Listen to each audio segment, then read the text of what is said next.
That's a 1.1, bro. Like, none of them go higher than 1.12. I'm like, that's such an old version of Minecraft.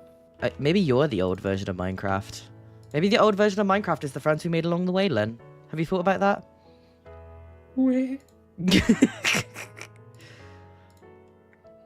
Okay, Len, I'm streaming with you here, okay? You can hear me cry about women. I could play as a K-pop demon hunter in Pal Worlds. Oh, mate. But your avatar's so pretty. Why would you do that? I'm not. That was just the first mod I saw when I looked at the Pal World mods. Play as K-pop demon hunters, really. Understandable. You gotta do what you gotta do, you know? Oh. Enhanced graphics, though. Lynn, there's a fish girl in this game. Fish? Fish, look. Fish. Wait. Oh, I gotta pull up your stream. Discord? No, it's not on my stream yet. I was just looking at one of the screenshots from in-game. Look, it's a fish. It's like one of us. One of us. One of us. One of us. One of us. Fish. Fish. My tongue hurt. Why does your tongue hurt? What have you done? Nothing. My mother just makes food so salty and then it's like, no, it's not salty. Like, what do you mean? My tongue is burning. Mama, it's salty. It's salty. Salty. Crying. She's like, fine, I won't put any more seasoned salt in. I'll just put this other seasoning in that also has salt. She really just does not like you, I fear. It's so salty. You can't even eat a plate of it. Well, tell her to put better stuff on, I guess. I tell her she puts too much salt. She says she says she doesn't. And then continues to put more salt on, while admitting she has a high tolerance for salt. Again, maybe she's just doing it because she dislikes you. Lynn, look at this model. What done? It's so small. It's only like £37, like $40. So ickle bickle. Dave. Once you start getting money, Lynn, it's over for you. It's Jover. That's me for real. I still need to learn how to rig, but for that I need to start the trial. If I start the trial, and I'm gonna procrastinate till like the last 2 days. Then stop procrastinating! Because rigging is a lot to learn. So Jover, exactly, Starman. It is so Jover. It is so Jover. Here with the Yuri. So much Yuri, so little time. There's not enough Yuri in the world. Is there, Lynn? What if? I ate it all. I hit it. Please do not eat the Yuri. Please. Please. Man. Gotta scooch my chair. Okay, that's the main character. She's so pretty. That's the one I want to romance, because she's pretty. She reminds me of the first girl I ever fell in love with. She's so pretty. She's so pretty. We need much more Yuri. Exactly. Starman gets it. See, Lynn? Starman is the new bestie. Lynn, you've been replaced. You know what? You have your Yuri, I have Sims mods. And you have your Yaoi. I gotta re-download all my Sims mods. Oh yeah, no. That's gonna take you so long. All 600 mods. I don't know why I didn't just transfer them over. I'm still using the same account. I have no idea. Yeah, let me see. So let me see. I'm reading all the descriptions of the characters here. So Miho is the main character. Miho's earliest memories are of her as time as a fox and the kind human she met back then. Now more than just a fox, she spent her life searching for that person. Her journey has brought her to a new life in Wellington, New Zealand. She changed her name every time she goes to a new country. Her previous names include Gummy, Migu, and Mimi. CV, Dotaville. I love Dotaville! Sorry, Dotavule's like fantastic. Love Dotaville. Aspen. That's a country. We have too much yaoi. Please transfer those numbers to Yuri written by women. I respect that so much. Thank you for the follow. I appreciate it. Yeah, we are getting 2 Yuri animes like this month. But I watched the first episode of Does It Count If Your First Time's with an Android? And it was only like 4 minutes. Disappointing. The other one is really fantasy based, and I don't know if I have the emotional intelligence to get into fantasy right now. Let me see. Aspen. Aspen is a human girl in love with words and stories, a barista at the Bell House Cafe. She dreams of being a popular author someday. She tries to take a little inspiration from every person that she meets. She has an hour-long phone call with her mum every weekend. Aww. CV Anna Chloe Murray, and then Juliet. As a vampire, Juliet is one of Wellington's oldest residents. She's made the treasures of her life open to all in a form of a library. Aside from books, she also provides wisdom, kindness, and shelter to those who need it. She dislikes having to resort to echolocation to find her reading glasses. Honestly, I feel like that's something you do, Lynn. V.A. Shara Kirby. I want Aspen. Aspen's so pretty. She's so pretty. I know in my luck, I'm somehow gonna lose the game and end up with no one. It's been death. Imagine there's like only a small chance you could fail this game and not romance any of them, and I somehow do it. Oh. Birch tree shivers, pondering the weather and dropping to their leaves in fright. Streams bubbled, unseen by man, and babbled like the birds in the trees. In the middle of the forest was a grove, and in the middle of that grove was a log. It had been years since it had fallen, once one of the proudest trees around, and now in Dev was home to an abundance of life. That's the one good thing about when trees fall. A lot of life does get created from it. It's very cute. I still blame Lynn, though. What? What if it's the hardest ending and you somehow get it? Knowing my luck, that is what's gonna happen. Knowing my luck, that is what's gonna happen, and I'm gonna cry. Aww. Ants. I like ants. Ants are cool. A traveller strolled into the grove. Their steps were slow and tired, and they spotted the log with relief, like greeting an old friend. Weary from the day's journey, the traveller sat to take a rest. Am I the traveller? Oh, wait. I think that's me. I'm the fox. Fish! Lynn, they're giving me fish. Fish. Fish. Fish. Then followed the rest of the fox, sleek and tawny, as she took several steps forward. Wait, so do I start off as a fox and then somehow become... What's a human/animal hybrid? There's like a word for it, isn't there? Rather than a furry, it's like a anthropomorphic. Is that the right one? I don't know, man. You're using fancy words. Bro, you're a fish! But you got no legs. Fish! So, I guess. Oh. This is Lynn, by the way, everyone. She's a siren. She's strange. Oh, Kananomi in Japanese. Ah, thank you. Thank you. You and I. The traveller returned the next day and the day after. Each day, they brought some treats for their new friend. Each day, the fox's steps grew a little more trusting. One day, when the traveller arrived, the fox was sitting in the clearing, waiting patiently. Hello, my friend. Oh! Have you been waiting long? Oh, they're pretty! Hi. What's up? Hi. Hi. But I am an animal at this point. Does that mean they're gonna die? Because I don't know how long into the future it's gonna be. Like, do I? She accepted her gift of meat, gnawing it at the traveller's feet then and there. The traveller sat, imprinting into their mind the feeling of the wood beneath them, the clear air around them, and the tender bond of companionship. Where is your home, little fox? Is it here in this grove? She's pretty! Lynn is so pretty. Look at the person. You see the person, Lynn? I'm looking at the person. They're so pretty. This will be the last It's because I hear you say it and your model takes a second to actually react. No, you. Oh. Oh, this will be the last time I'm afraid because I'll be going home tomorrow. No, don't leave me. I'm only little. I need my emotional support human. Home is such a small place compared to the rest of the world. Please. Yet, it's some place I can't wait to return to. But you take me with you. Put me in your purse. Anthropomorphic are the normal furries like Zootopia. Oh. I think I'm just stupid. I wish I could bring you with me, little friend. You wish you could bring me with you? Just put me in your backpack. Put me in your pocket. I'm only little. Please. Your home is all around me, though, isn't it? It's wherever the trees are. I'm already sad. They're gonna leave me, Lid. I'm being abandoned. Little fox, Follow them then. Just stalks them. I don't think that's allowed. Is it really stalking if you're an animal? Am I an ant? No, I'm a shark. I'm a shark. So I think I need to...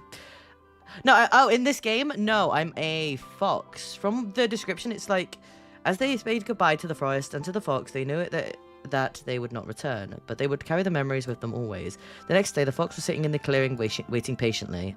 So I'm assuming I start off as a... Isn't that a kitsune, though? Rather than a fox? Because that's a lot of tails. That is a lot of tails. I don't think I'm a normal fox, because I think I turned into a... I assume I can... Wait, does this mean I'm like, What's that phrase? I'm kind of stupid. In Japanese folklore, what is it called? I know an easy... Yokai? Yeah, I feel like... am I a yokai? I might be a yokai. I have no idea. Because being able to transform from, like, the fox... Or kitsune in this regard, I guess. Kiwi Airlines. Oh, that's such... See, there's my character.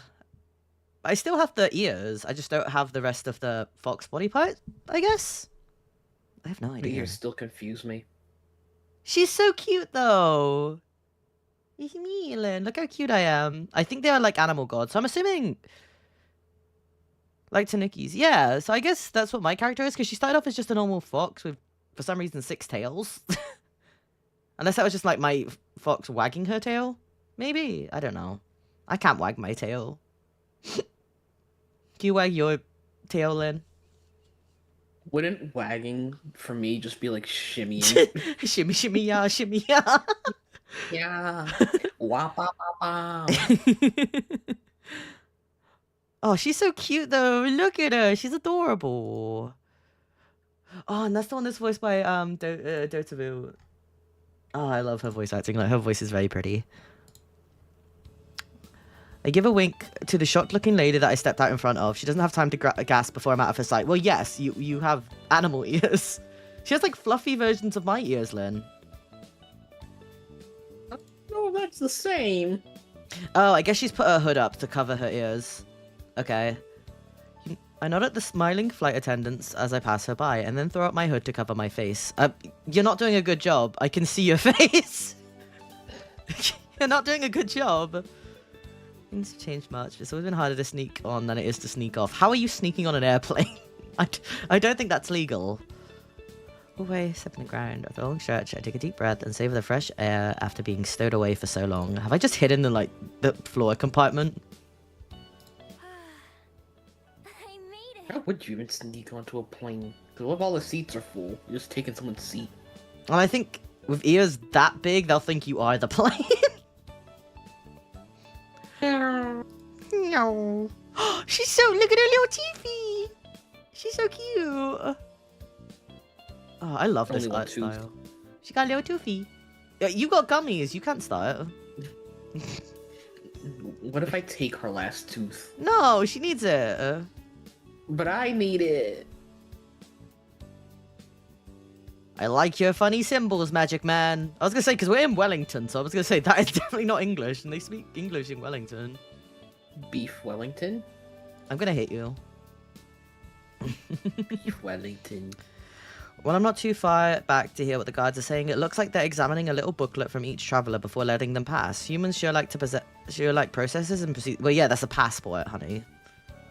It's a passport. She needs I could not read that sentence for the life of me for a second. Glancing.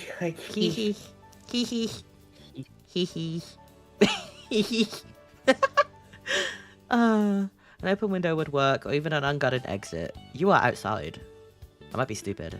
Unfortunately, it looks like the only way to leave is to just go through security. Without any other option, I join one of the lines and prepare myself. I have to do this the old-fashioned way. Am I rizzing them up? I'm gonna rizz up the security. She needs her teeth, her singular tooth. Cleared one after another, and I'm almost in the front of the queue before I know it. As the passenger in front of me approaches the booth, I listen closely. Passport, please. Friendly guard. Oh. Here. It's good to be home. Aw. I'm sure. Welcome back. Aw. What if he's not friendly? Well, we could beat up the security. You think we can do it? Just beat us up a friendly we could security. take at least one of them. She stamped something in the man's booklet. Why do I just turn into a fox? What are they going to do? Stop a random fox walking through security? What are they going to do? I'll bite them. My toothy. Calls animal control. No, not the animal control. She stamps something in the man's booklet and then hands it back to him, and he continues on out of the skyport. Next. It's me. I don't know how to do a New Zealand accent. I can do an Aussie one. I mean, similar enough. It's me. I don't know what they do to people without any papers, but I don't want to find out. I'm sure it involves lots of questions, being escorted around, and other unpleasant stuff. Well, yes. Casually approaching the gate, I put on my brightest, friendliest smile while keeping a slight distance. With my breathing steady and tail calm, I'm sure I put on a convincing act. You have animal ears. Oh, she does not. The guy does not care. She's like, I don't get paid enough to worry about this. Of course. Don't This is cosplay. Yeah, I'm cosplaying in a random airport. Oh, useless clunky phone that I've been carrying around and let it clatter. How would you get into an airplane without getting caught? That's what we've been questioning, because she's been speaking about how she's been on a plane before, and she doesn't have a passport. So the logistics of this so far are not making sense. It clatters to the ground at the guard's feet. As expected, she bends down to retrieve it for me. Aww. Am I gonna run? Bolt! Yeah! Yes! Run, queen! Hey, you wait. Done. Stop! A stressed guard, he's just stressed. By the time they realize what's happened, I already have a few seconds head start. My inhuman speed combined with the natural chaos of the skyport should also buy me a bit of time. Still, I've got to get them off my tail. Oh. Automod just stopped your message for a second. Now I need to read. The guards have seen multiple furries, dildos, and so forth. They do not care. That's so true. Automod got that for dildos, I think. Oh, my Automod loves me, I swear. Oh. Do I get to meet one of the pretty women? I hope so. Dashing through the skyport doors and out of the road outside, I don't even have time to take in the city. Without stopping for breath, I run into the narrow streets while weaving between cars and shocked bystanders. Being seen by so many people like this is annoying, but it won't matter by tomorrow. I'm going to find women and have them adopt me. Does she even have a tail? I hope so. She said she was, like, calmed her tail earlier, so I'm assuming she does have a tail. Also, Lynn, I apologize if I'm yapping too much, because I forced you to be here. That's fine. You're doing your thing. I'm scrolling through mod packs. You're just going to download an infinite amount of mods. Maybe. Is it still the Sims ones? No, I downloaded a new Minecraft one. Ooh, good luck. Putting the thought out of my mind, I vault over a low wall into a nearby alley and land in a crouch. Oh, I read that as a couch. I was like, why is there just a random couch in the middle of the street? Sounds like Detroit, actually. I know nothing about Detroit. It did mod my comment. Yeah, I apologize. Twitch does not like that talk, but it's okay. We speak about that stuff here all the time. It's okay. We introduced our friend Ali to what bad dragons were. She was traumatized. As all should be. Out of sight, but for only a moment, I close my eyes and relax my muscles. All feelings disappear except the slight warmth against my neck. Is someone touching me? Oh, my secret weapon. Huh? My neck is a secret. Oh, a necklace. Okay. The unremarkable-looking necklace is one of my only possessions, and by far the most important. A certain one of the beads strung around my neck begins to heat up in response to my will, a soothing warmth flowing throughout my body. Oh, I guess this is like the thing that transforms her, maybe? Oh, okay. Oh boy, the things I have seen, right? I grew up on the golden age of the internet, so I'm heavily used to it. My hands and feet begin to morph first, the fur chasing up my arms and legs as they distort and shorten. The sensation was so bizarre the first few times I tried. It's amazing how it's become a second nature by now. Oh. Oh. She's turning into a fox. But still. Oh, she's so cute. Obstacles like... Oh, yeah, because it'd be easier for her to get around now that she's a fox. No one's... That's her, I know it. What do you mean? It sounds like the security guard hasn't given up on me yet. I pick up the pace, running as fast as my pulse will take... Why are they not confused? Oh, yeah, look at me with my tails, Lynn. 1, 2, 3, 4, 5, 6, 7, 8. Oh, she has 9 tails. So she has a kitsune. This just happens like twice a month. It's a random fox. Lynn, look! Pride flags. Pride flags. They're so small. But they're in the distance, Lynn. They're in the distance. And? Do you think they should just be plastered all across the screen? Yeah. You're like, this game hasn't got enough gayness. We need to just put more in as a game about women kissing. Gay. Make it more gay. More. Her heavy breathing gets farther and farther away, and in just a minute or two, I know I'm safe. Oh, I'm so pretty. Look at little fox. I'm so pretty. I don't know where I am, but it's not like I knew where I was when I started running. That's true. I have no idea what's going on. I must feel bad for the lady who was chasing me. She never stood a chance. If it was Lynn, she definitely wouldn't. Wait. You've got no legs. How are you going to chase after the fox, Lynn? You flop on the floor and belly flop Sliding everywhere. across the concrete. You'll do what seals do, you know, when they just, like, flop across the floor. Belly slide. Why did they chase after her? She's far enough from the airport. I guess because security-wise, they don't know if I'm a threat or not, I guess. So cute, bride. Let's go. Even in the crowded city streets, there's no way anyone or anything can outrun me. The wind just wishes it could keep up with me. I'm a little bit conceited, but it's okay. Why is this... Hold up. My strap is tangled. That sounds sus. Imagine. I don't know how I've tangled this. Oh, wait, I think I figured it out. Wait. Still tangled. Wait, I'm trying to figure this out. I'm tangled! Silly! Silly's here, Lynn. Really? Lynn is here as emotional support as I kiss women in video games. Shimmy, shimmy, yeah, shimmy, yang, shimmy, yow. Is that you giving emotional support? Yes. Anyways, hi, silly. Strap. I'm wearing a sports bra, okay? And the strap is tangled somehow. Because I always put it on wrong. In my defense, because it's got like 5 straps across the back. So get a new one. No, because this is cozy. No, this is cozy. Of course. I mean, I have like 5 of them, the exact same one. And I just spent all my money on Yuri, so I can't. Stretchies and hydrates reminder. Oh yeah, silly. Thank you for the stretchies and hydrates, Lynn. Stretchy and hydrate. What? Stretchy. At least you don't have to do squats today. I don't even do them that often because no one redeems them. Oh, I'm gonna make sure I've saved up so I can do that. Was not expecting to find you guys here when I didn't get an alert you were alive. I was just accepting my fate. No, it's okay. We're here. We're playing a game by one of my favorite voice actresses. And there's pretty ladies that I can give my stupid riz to.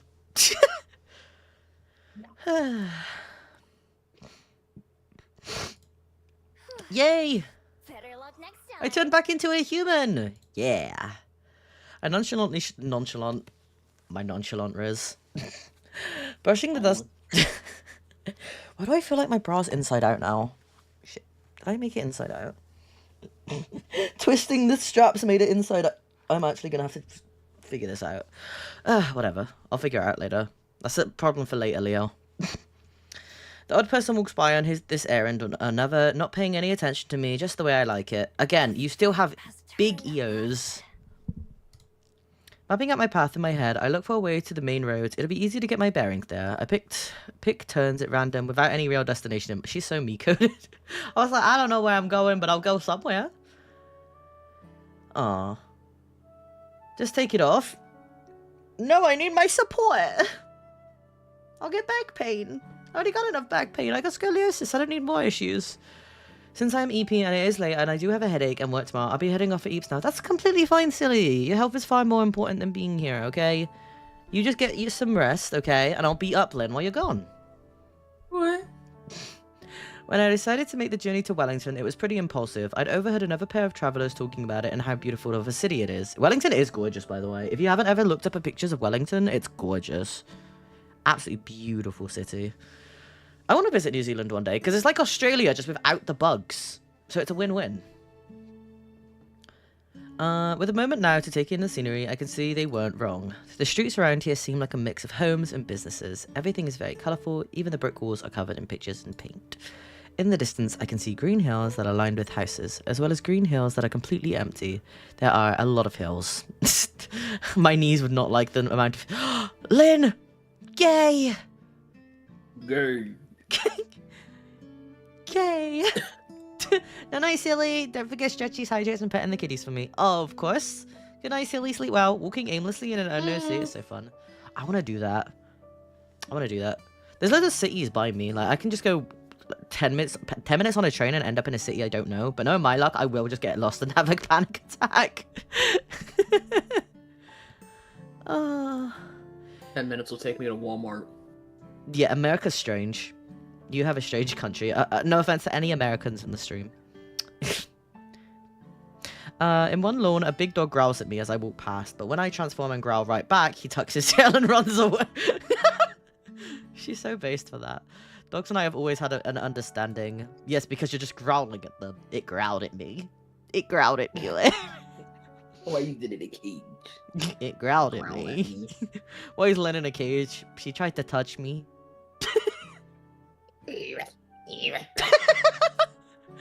After squeezing through one last narrow side street, I finally emerge onto what looks like a main road. There's no cars here, but tons of people on foot. There are brightly coloured signs and decorations on most of the buildings. In the middle of the street, there are fountains and benches and trees and all kinds of stuff. The best part is the variety of stores. When I stroll past a few of the windows and peek in, I can already tell that I'll be able to do most of my shopping around. Are you gonna steal? Because you got no money. Where are you gonna get money? Ali! Hi, Ali! Lynn, Ali's here. Say hi. Mother. What if I don't? Mother. We already found out I'm the favourite daughter, so we're winning. There are stores with food, with clothes, and with just about everything else. I don't have any money on me, but that isn't exactly a... You're gonna steal! Don't steal. That's illegal. What is the problem is that it's too crowded. Dodging a couple of security guards is one thing, but trying to escape down a busy street with lots of people could be too much even for me. Stop stealing! Make another visit later after all the shops are closed. Then, a man in a bright coat hurries past me, talking loudly on his phone in a language I don't recognize. He's so distracted that he doesn't even notice when his wallet falls out of his pocket and onto the sidewalk. Don't steal! Don't steal it! Don't steal! Seeing an opportunity, I zip over and snatch it up. Prying open the black leather pockets, I find... No! A couple of bills and what I figured is the local currency. I slide the money out and into the pocket of my jacket. By now, the man is so far ahead that he's almost out of sight. I have to hurry to catch up to him to give him back his wallet, and he barely even says thank you. Never mind, steal from him. Just kept the whole thing. Never mind, I'm glad I stole from him now. He's rude. Yay! It's only fair that I get a little something for myself, since it's not like he would ever have gotten it back without me. That's true. We support women's wrongs. We do. We do. That's like 7...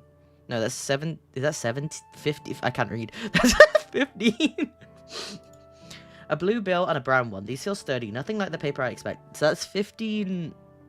What currency do they use in New Zealand? Like, because Australia uses like Australian dollars. So I'm assuming New Zealand has something similar? New Zealand dollar. 0, Oh no, I can't read. 10, I'm illiterate. and 5. Lynn, my character's illiterate. 15. Oh, same. 15 isn't much. I definitely should have kept the whole wallet. That's true. Oh well. At least this should be enough to buy myself something to drink. I don't know how much currency is. Oh, on the airship. Queen. Oh, is this where we meet our first lover? Lynn, we're gonna meet a woman. Don't salivate, okay? Don't salivate. Me. Following my nose, I walk down the busy street until I find one of the many cafes lining the path. I'm surprised you can pronounce illiterate, Leo. Actually, I had a great grade in English, even though I barely turned up. I was just naturally very good because of all my years of writing fan fiction when I was a kid. That's the only reason I passed English.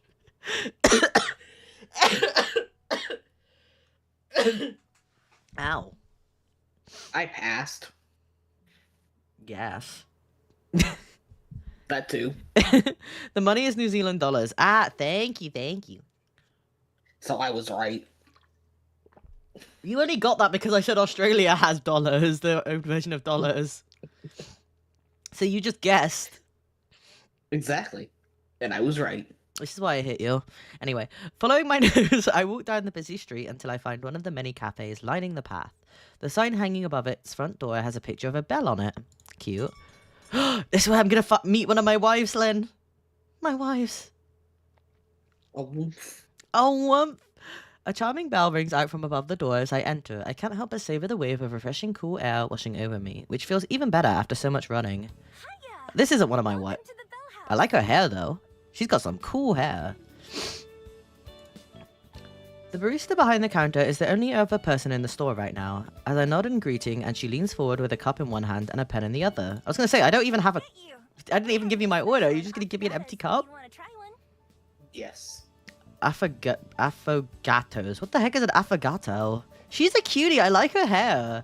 It reminds me of Dansu from Uma Musume. The heck is affogatos? Usually, they're like $7. But It's an today, affogato. only 5. Lynn, you can't say you know what that is.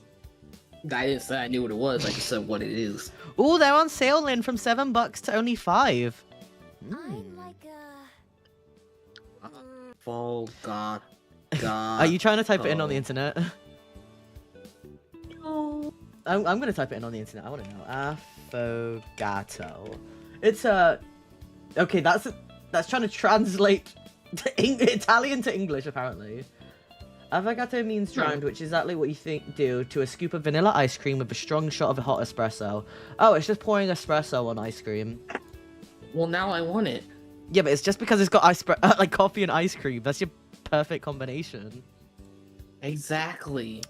This is why you poop yourself.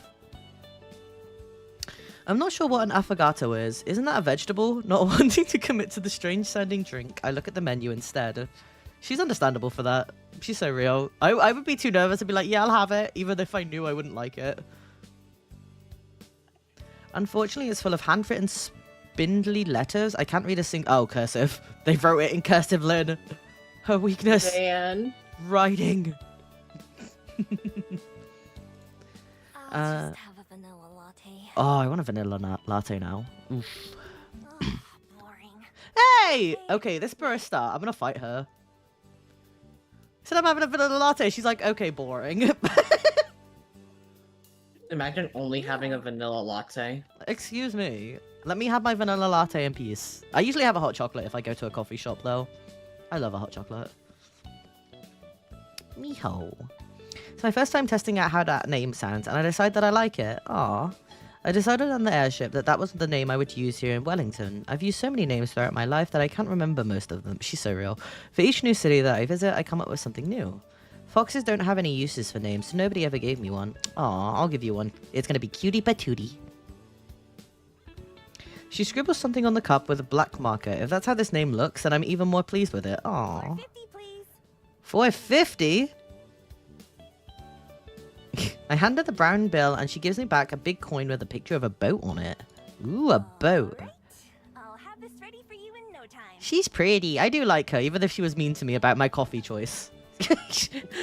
She's mean to me about my coffee you choice. order basic coffee, you get. Leave me alone. You're basic. Nuh-uh. Uh-huh. What's your coffee order? Come on. Actually, I am basic. Usually Mine's a an iced caramel latte. macchiato.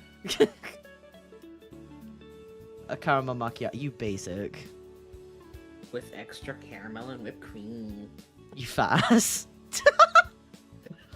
What? Well, I don't think I can go there and say, give me a 10 shots of espresso. No, they'll call an ambulance waiting just outside for you when you're done.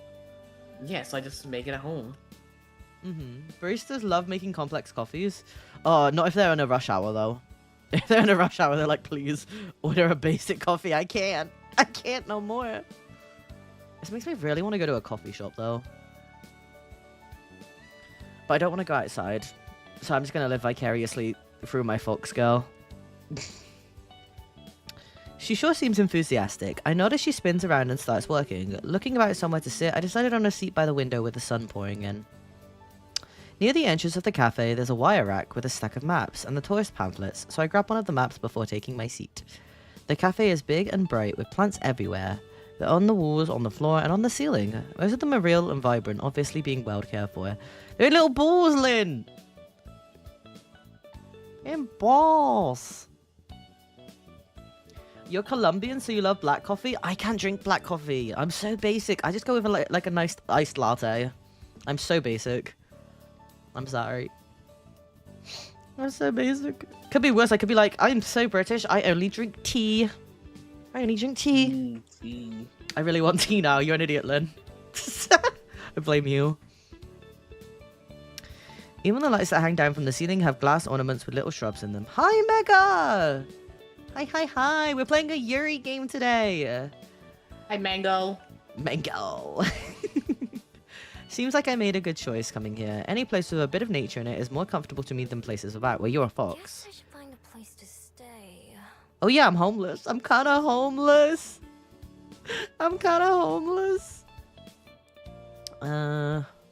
Looking down at the map I traced the path I made from the port to the cafe. It's useful, but it doesn't really tell me anything helpful about the houses in particular. Well, yeah, it's not going to. But oh, a bottle of water. I can't read how that's pronounced. Lynn, you can do it. Huh? Read what Steinman said. I can't pronounce it. A bottle of water? Thank you. Leo, please, I need this. I can't live a bottle of water. A Yuri furry game in New Zealand. It's interesting. Yes.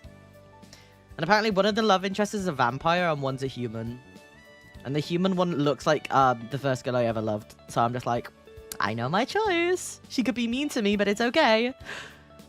I moved my finger along the hills I noticed from outside, following the little brown path to a patch of green with a little mountain icon. That should work for now. Well, yeah, you turn into a fox. Yo-ho! My ears perk up right as the barista arrives and places my drink in front of me. Thanks. Thanks, gamer! See, this is why I don't go out in public. I do like thanks, gamer, to everything. I reach over and take the warm cup in my hand, but the barista doesn't let go. Oh, does she want me? She want my sippy? Oh, so true. Oh. You ready for the rain tomorrow? Why are you am I ready for the rain tomorrow? Why are you telling me this? It's gonna rain tomorrow. Oh, thank you for the thanks for the information. Wait, is this barista like a spirit too? Is she like something magical like me? She knows. She like a bird or something? I feel like she's a hidden bird or something with the hair. She might be a hidden bird, Lynn. Burb. I can see it. I can see the vision. I glance behind me out of the window. It's sunny as blue and day as ever I've seen. Huh? How do you know that? There aren't any clouds out there. I'm just good with the weather. Anyway, if you forget, then you'll be sorry. I feel like she's a bird, Lynn. I feel like she's a bird. Maybe she's a sheep? Maybe. Oh yeah, sheep are a big thing in New Zealand. They're kind of like whales in that regard. They like their sheepies. That'd be interesting, though. I would say, yeah, either a bird or a sheep, then. I don't know what birds are, like, big in New Zealand. She finally lets go of my drink and heads back to the counter, back behind the counter. People are weird. Does this barista pull that on everyone? Do she wants me? I don't think she wants me. Standing on the doorstep, I have my first sip. Why did I leave? I should have just stayed inside there. It's pretty plain but well made. The coffee isn't too bitter, which is perfect for me. With a moment to myself, my thoughts turn inwards as I sip the warm drink. It's the bad lady! Well, bad as in pretty. My first travels were in search of someone, but despite my whole life being spent trying, I haven't made any progress in finding them. So I've taken to simply wandering, going wherever I wish at the time. I feel like this person is probably dead because they're dressed in a way that makes it seem like this was a while ago, right? I think she might be dead, Lynn. I'd been itching for a change of scenery anyway, so I boarded, well, snuck onto the first airship that I could. The best part of owning nothing but the clothes on my back is that I can pick up and leave whenever I feel like. She's so real for that, though. She looks like a demon. Like Lynn. I take a moment to get my bearings and look around. I see a tired-looking person shuffling along the 5-foot path with a briefcase in their hand. They stop outside one of the buildings, take a deep breath, pat their face a couple of times, and then go inside. They must not be looking forward to whatever's going to happen in there. Maybe they have to fight someone. Square up! No, they're probably going for like a job interview or something.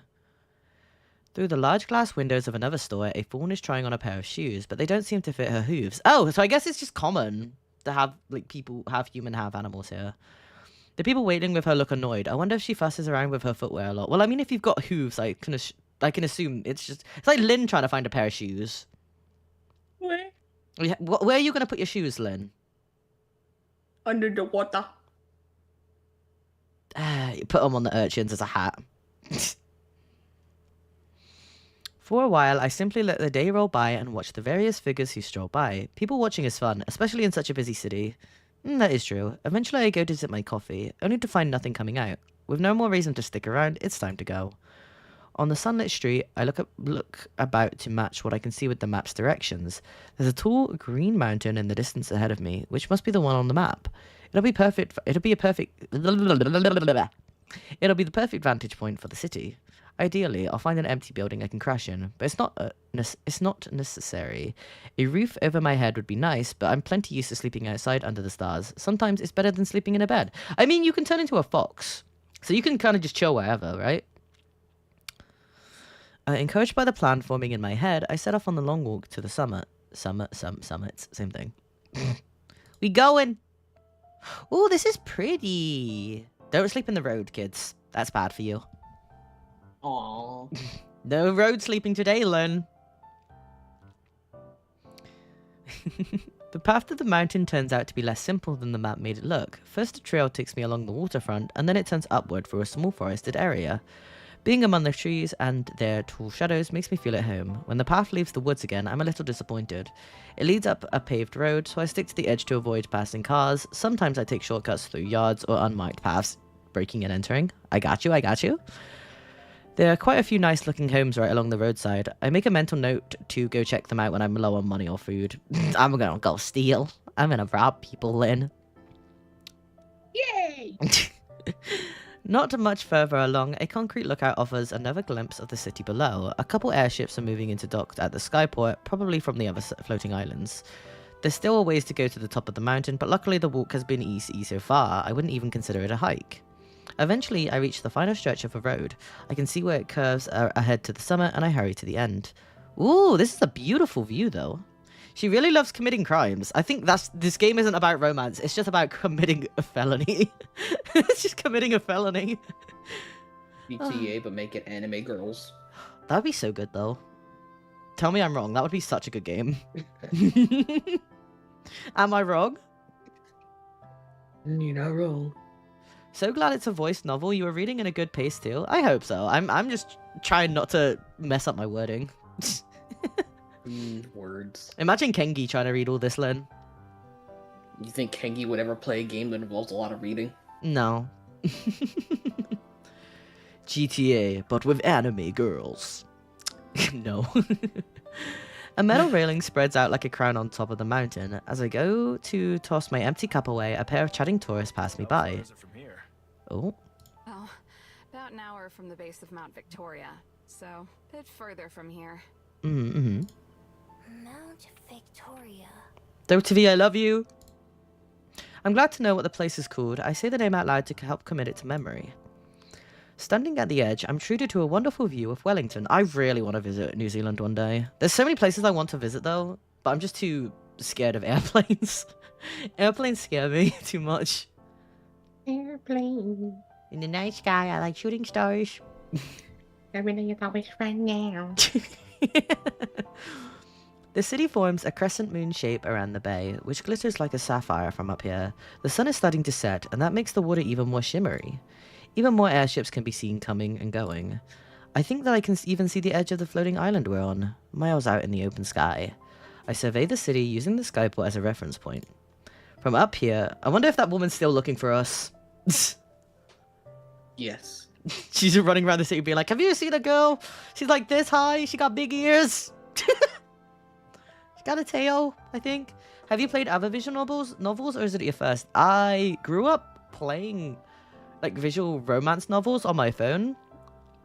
But I think this is my first one on computer, which is exciting. But I grew up with ones where it's like you're the girl and the other options are guys. So this is, I think, my first Yuri one. So I can finally do what I don't do in real life. Talk to women. I mean, I talk to women, but I'm just not good at it. What was it the barista said it was called? The Bell House? It's kind of tough to make out details. My hearing and sense of smell may be great, but my eyes aren't that much better than a human's.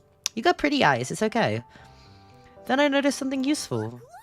Is that our house? Am I gonna rob that kid's house? Yes. Hatoku High School? No, there's ones on mobile called like Be My Princess and stuff, and you're kind of just like a designer and you're kind of thrown into like 6 princes' arms, and you've got to choose one. You talk to Lynn, she is a woman, I think. Lynn's an it. Lynn's an it. No. Uh-huh. And Lynn scares me too much. If I'm nice to Lynn, she gets icked, and if she's nice to me, I get ick. So, get away from me, demon. I see Dad's car! Oh, do we get to rob a car? Secret ending is you get arrested for all your crimes. Secret. And other women are less like, no, we don't want you, you're a felon. Not too far away, there's a little kid who's using a pair of metal tubes attached to a post. His mum is helping him aim it out of the city. It must be something that improves your vision. The moment the kid and his mum leaves, I hurry over before someone else can get to them first. Oh yeah, because I have a coin. When I press my eyes to the same spot that the child did, though, all I can see is black. Yeah, you have to put the coin in it. Is this thing busted? Some text is printed on the side. I have no idea what it says. There's a small slot, though, with a picture of a coin next to it. Lucky for me, it's the coin that has a 50 on it, which is what I have. I have only played Class of 09 and Doki Doki. Oh, those are some good games. Those are some good games. Class of 09 is so funny. I want to play it. I've watched videos of it, but I do want to try it myself. And Doki Doki Literature Club annoyed me because I just wanted Monica. I didn't want any of the other girls. I just wanted Monica. I put the coin that I received from the barista into the slot and spin it a lever. The machine eats my coin, and then when I put my eyes to it again, I can see the city! Ooh, I like it. I like it. Picasso. Everything looks much closer now. Even the trees on the other side of the hill appear in crystal clear detail. Like I'm standing right next to them. Based. Right? Monica was so pretty and she was so nice. And I was just like, and she loves, the good thing about Monica, she loves the player character. Like she loves the actual person behind the screen rather than the character that you play. And she's like, I don't even know if you're a man or a woman, but that doesn't really bother me.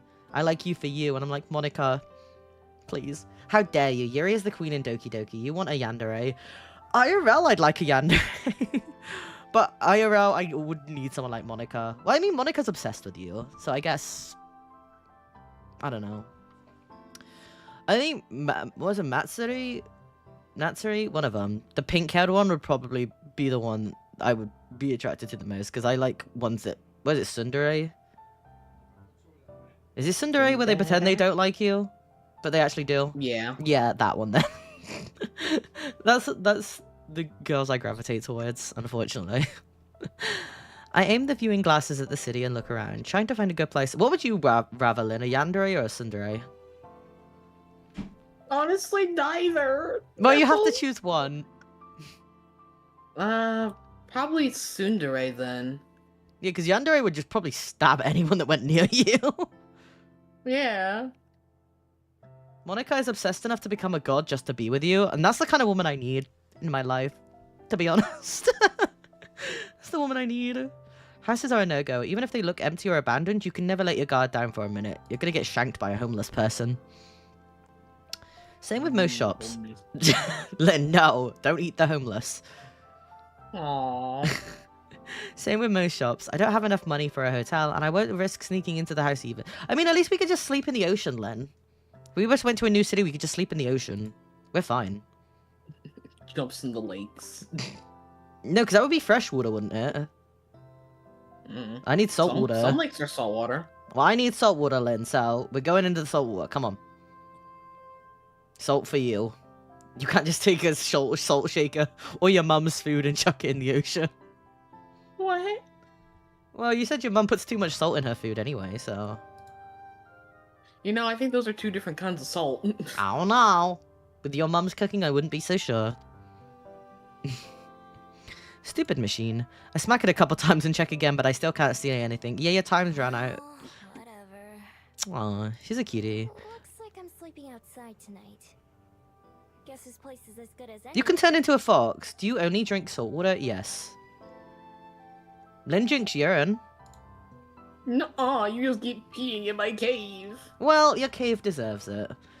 I head back down to the trail a little bit and veer off into the underbrush. I can just turn into a little foxy fox. It's the same salt, by the way. See? Strawman said it's the same salt, Lynn. Perfect. Oh no. Bring a salt shaker, just chuck it into the pond. Or a puddle. We'll sleep there. She doesn't even have gills. I don't know how she's going to be coming out of the water. How are you going to be coming out of the water? You're going to wear a fishbowl on your head filled with water? What do you mean? Actually, no, your hair is too big for you that to work. I think my ears would just be too big too, unfortunately. Oh, she's such a cutie. It's not exactly the wilderness, but just about everything around here seems solidified to some extent. Solid. No, you're solid. Usually when I make a den, I prefer to find a place far from other people. A place where nobody will find me. I doubt I'll find anything perfect, but this is good enough. Just sleeps in the middle of the road. It's fine. Can't afford to be picky. She's such a cutie. There's me! I'm a fox. Once the trail I was on is out of sight, I transform again. My neck gets warm as my bead activates, and a few seconds later, I'm on all fours. As a fox, the sensations of nature are much stronger. The earth beneath my paws is cool and refreshing, and the breeze whips through my tails like a massage. A massage. I want a massage. What massage? You're not getting one. Oh. Hurry down a hill covered in grass, so tall that it reaches way over my head. I can smell fresh water and follow the scent to a small stream where I'm able to quench my thirst. It's just as satisfying as the drink I got at that cafe, but in a different way. I am able to slip it up. Water is way more enjoyable than having to use a straw. Or worse, one of those lids with the tiny holes. She's so real for that. She is so real for that. I hate those little holes. I hate them. Do you not? I just put a straw in. I like straws. Yeah, but that's usually in the UK. The ones that you have at the coffee shop literally are so small. You can't put a straw in them. They're so small. You guys don't have like those little stirry sticks that are like basically super skinny straws. We do, but like every coffee shop barely will give you a straw. So you really think they're going to give you a skinny legend straw? Was the game brought with Yuri money? I don't make any money from my Yuri content. I think you have to be like 10,000, have 10,000 followers on TikTok to monetize. And I think because my content is so short, I think it has to be over a minute or something to actually give you any revenue. You don't drink coffee, so you can't relate. If I go to a coffee shop, I'll literally either have an iced latte or a hot chocolate. So, for a little while, I follow my nose to some berries and some edible plants that'll do for a snack. Unfortunately, I apologize, my puppies are barking. Unfortunately, unlike the water, foraging is never as satisfying as eating human food. If I want a real meal tonight, then I should pick up the pace before it gets too late. Still, I want to get this done now, while there's still daylight. I get to rob people! Soup. I don't think we're robbing soup, Lynn. No soup? No soup for you. No soup. I keep close to the stream and search for a place where the ground is soft. Before too long, I find a promising area, a small valley with hills on most sides and thick foliage on the others.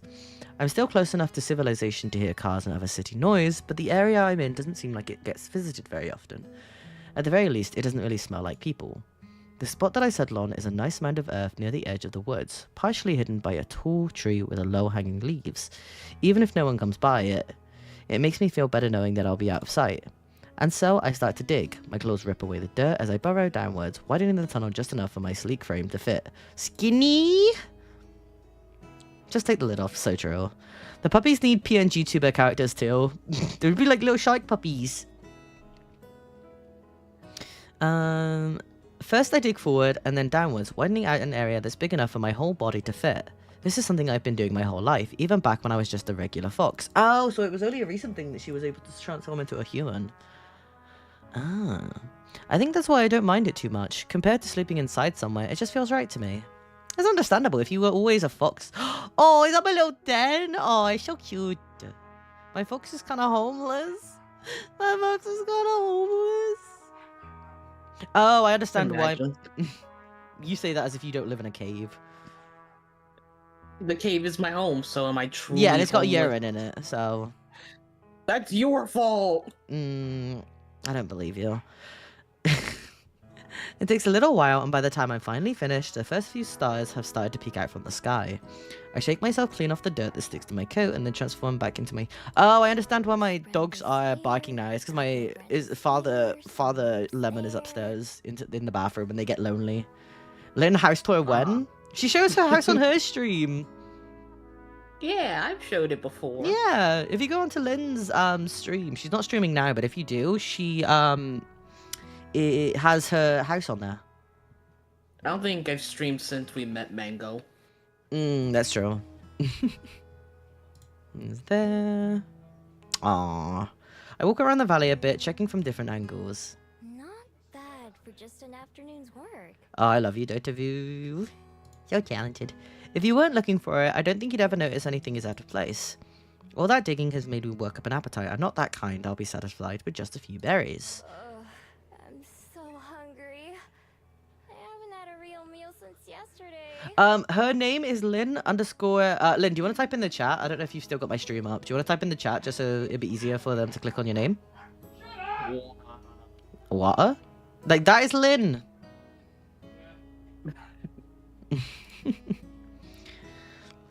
My stomach rumbles painfully. I've been so busy since arriving here in Wellington that I kind of forgot just how hungry I was.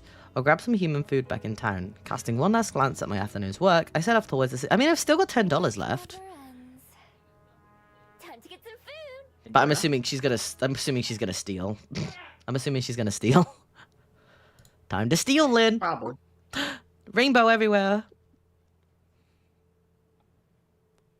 I'm a bit disappointed when I finally get back to the busy street from before. I was hoping that it would be emptier now and that all of the stores would be closed. Turns out, I was half right.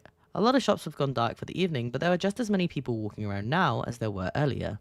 In fact, there might be even more. The patio of a restaurant has a bunch of tables full. A mermaid is sitting in the fountain. Lynn! Fountain. Fountain time. Ooh. Sitting in the fountain I sat by earlier, chatting with a cyclops. Oh. Even the cafe that I visited is crowded now, with a line almost out the door. Oh, I accidentally pressed the wrong button. After pacing up and down the road for a while, I sit down and try to figure out what to do next. I'm not too worried about what would happen if I got caught stealing. I'd just escape, obviously. And even if they somehow managed to catch me, it wouldn't be an issue for very long. See, there's something different about me that makes me extra good at being a thief. It's not just the skills I practiced over the years, like picking locks and sneaking around. No, it's more special than that. Without fail, every single person I meet forgets about me by the next day. Aww. Yes. I don't know why, but I don't really care either. It's magic. That's all I know about it, really. Really useful magic. Everywhere I go, no matter how careless I am, all my problems are solved by the next day. That doesn't mean there's no danger, though. I've been caught in the act before, and beaten or harassed before I can manage to get away. I've even lost a few prizes that I stole fair and square because I had to get going in a hurry. But if someone sees me but isn't able to stop me, I know that I'll be home free. Sure, they might remember having something stolen, but they'll never know who did it. It almost makes things too easy. Right now, it would be smart to just come back even later in the dead of night, and hope that there are no people around. I'd be able to take my time browsing without having to worry about making a quick escape. ... So, our protagonist is a sociopath that only cares for herself. Yes! Yes! Where's the fun in that, though? I walk casually up and down the street, glancing into windows without being too obvious about it. Some stores still have customers inside, others have locked their doors and shut off the lights. Most of the restaurants are still open, and are only making me hungrier. Stealing from restaurants is a bit much, even for me, though. I've tried it before, but the cluttered kitchen as well as the tables and chairs make it hard to get around. Plus, I've learned the hard way that there are plenty of hot or sharp things for angry cooks to throw at you as you try to make your way out. Instead, packaged and pre-made food are my best friends. Things that I can grab multiples of at once and stuff into my pockets. Do not steal, guys. Do not steal. If I'm really lucky, I'll find a place with refrigerated sandwiches or salads, or sometimes perfectly good hot food that gets thrown out. Come on, Lynn, we're trash digging. Come on. Yay! We're going in the trash where we were found by Allie. Realistically, she's a fox. She just go up to like any supermarket and someone would probably like give her something. Yeah, but I feel like in this reality, people wouldn't just do that. Just because there's mermaids, there's cyclopses, like it's, they'd be like, that's a homeless person. They wouldn't even know if it's a normal fox or not. They'd be like, that's a homeless person. This game will teach me how to steal. Peak game. Now I can steal my Yuri. Do not steal. Now you'll turn out like Do it. Lynn, and look how she turned out. She shits in a cave. I'm swaggy. No. That was you. You wouldn't believe the kind of stuff that's available if you don't mind shifting through the trash a little bit. It's not ideal, of course, but a hot meal is a hot meal. I know plenty of foxes who've eaten much worse, like Lynn. Target spotted. Come on, Queen. Steal! It's perfect. A small convenience store, snacks lined up behind the front window. Oh no. Baby girl, don't get caught. Even better, the shops on either side of it are closed too, so there's not many other people in the area. Locked, huh? Not surprising. Oh no, she's breaking in. Lynn, we're breaking in! I head down a nearby alley and find the back door, which is probably where they're bringing in new products. The alleyway is dark to begin with, and my dark clothes help me hide even better. I glance around the alley, glad, like always, for my excellent night vision. Nobody's watching. Nobody's even around. I pull my hood up over my ears and tuck my tail between my legs. Darn. She's tucked in, Lynn. Leaning against the sturdy door. To anyone not looking closely, I'm sure I appear as nothing more than a shadow. I dig around in my pocket until I find my trusty lockpick and then set to work on the door. It isn't a complicated lock at all. It's just a regular keyhole. Ah. With a click, I had a lock-picking kit at one point. I don't know why. I just wanted something to play with. With a click, the latch springs open just a few short moments later. Huh? Oh, is there an alarm? I tried to tug the door towards me, but there's a chain on the inside that keeps me from opening it very wide.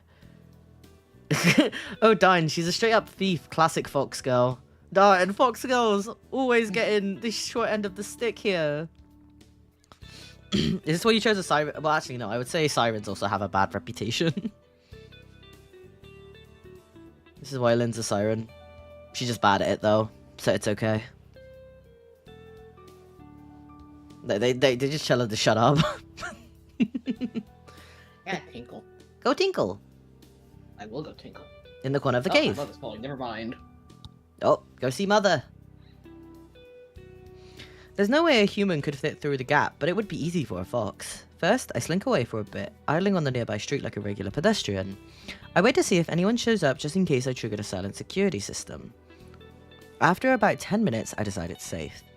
I'm going to turn into a fox, yes. I transform under the cover of darkness in the alley and slip into the building before transforming back.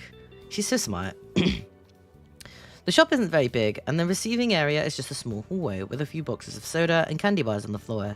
I grab a couple of my favorites and shove them into my pockets. When I creep into the main area, I make sure to stay low at the ground, trying to avoid being seen from the outside. I'm not exactly hidden, but as long as I don't stand up, I shouldn't attract anyone's attention. Is there no cameras? Stupid siren, stop singing, it's 5 in the morning! Yeah, that's what Lynn. I move fast, cramming as much as I can into my coat. Cramming as much into my coat as I can. Cookies, protein bars, popcorn. I'm not very picky. When my coat starts to feel pretty heavy, I grab a plastic bag from behind the counter and transfer some of my loot into there. I also take a few bottles of water and sports drinks from the coolers. Just as I'm about to leave, I spot a few of those coveted plastic-wrapped sandwiches that I was thinking about earlier. Jackpot. Oh no, she's gonna get cool, I can feel it. I fill my bag with sandwiches until it's almost overflowing, and then I head back out into the way I came. In total, I was in and out in under 5 minutes, and I've got enough supplies to last me several days. I feel bad for the person that owns that shop, though. When I step into the alley, I glance around in both directions, making sure no one saw me emerge from the store. I don't see anyone, but my neck prickles as if someone is watching me. I sniff the air, but don't notice anything out of the ordinary. Nothing that wasn't there before. Still, is it the vampire? It's a bat! Suddenly there's a flap of wings, and a bat flutters past me from out of the shadows. It goes right over my head and disappears from straight up the street. The one that will call her will be... I know it. Oh, that's it? Oh. Because there's a vampire romanceable character in this, so I'm assuming that is who just saw me. Be a little thief. I let out the breath I'd been holding and started making my way back towards the mountains where I made my den. I let the bag swing from my arm as I walk. Called it, yeah! Whistling a song I'd heard earlier, I'm not able to keep a smile off of my face. Not a bad first day. Hopefully I don't have to steal the rest of the time, though. Nice food to spare, and plenty of places to explore tomorrow. She's such a cutie, even if she's a thief. There'll be plenty of days in my life where I had none of these things. I unwrap one of the sandwiches that I grabbed and take a big bite. Nothing beats the taste of hard work. I mean, hard work is... I mean, I guess it was a hard thing to do, but at the same time, it's stealing. I hope Wellington continues to treat me well while I'm here. Oh, my den's cute, though. So tired. Aw, go to sleep. I'm gonna sleep so well tonight. Hard work, yeah. I unpack everything that I got from the store, as well as the treasures that I always carry with me. My lockpick, my wallet, a few pretty stones. The only thing that I leave in my jacket is a small scroll. When I cheat in exams, be like, right. Oh, it's me! I change back into a fox and then dig another hole near the entrance to my den. This one is much simpler and shallower, and I bury some of the snacks that I stole before, covering them back up with dirt. Not like anyone's gonna come by and swipe my things, but better safe than sorry. You never know. I stole this myself after all. Don't want it being stolen from me. Just gets it stolen. Stuff like my pen and my favourite rock go into my burrow with me, since I like having them close by. Oh, that's kind of cute. Once I've got everything where it belongs, I climb into the hole myself, turning a few circles before settling down with my tail wrapped around me. So cute. Oh, such a cute view. I look up at the clear night sky through the mouth of the tunnel. I feel bad for all the people way down on the underworld. Can they even see the stars from there? Oh, she's so cute. I've never been to the underworld, so I have no idea. I can't imagine falling asleep without them. Comfortable and safe, I close my eyes and quickly slip off into dreamland. Dreamland. I wake up to trouble, or at least a threat. I'm sure it's only morning as I peer out of the burrow's entrance, but the sky is already dark and foreboding. My attention moves from the ominous rain clouds above to the trees outside my den, their branches shaking in a strong breeze. I can't believe that girl from the cafe was right. I knew it! Oh no. I climb up the tunnel and out into the open. Sniffing the air, it just tells me what I already know. A storm is coming, and fast. But also, another scent plays on my nose. One so faint that I almost brush it off before taking another smell. Surely I'm wrong. There's no way that... Lowering my snout to the ground, I investigate the area, and then decide that I'm right. I change into my human form and look around. Someone's been here. It's the bat. Yes, someone's definitely been here.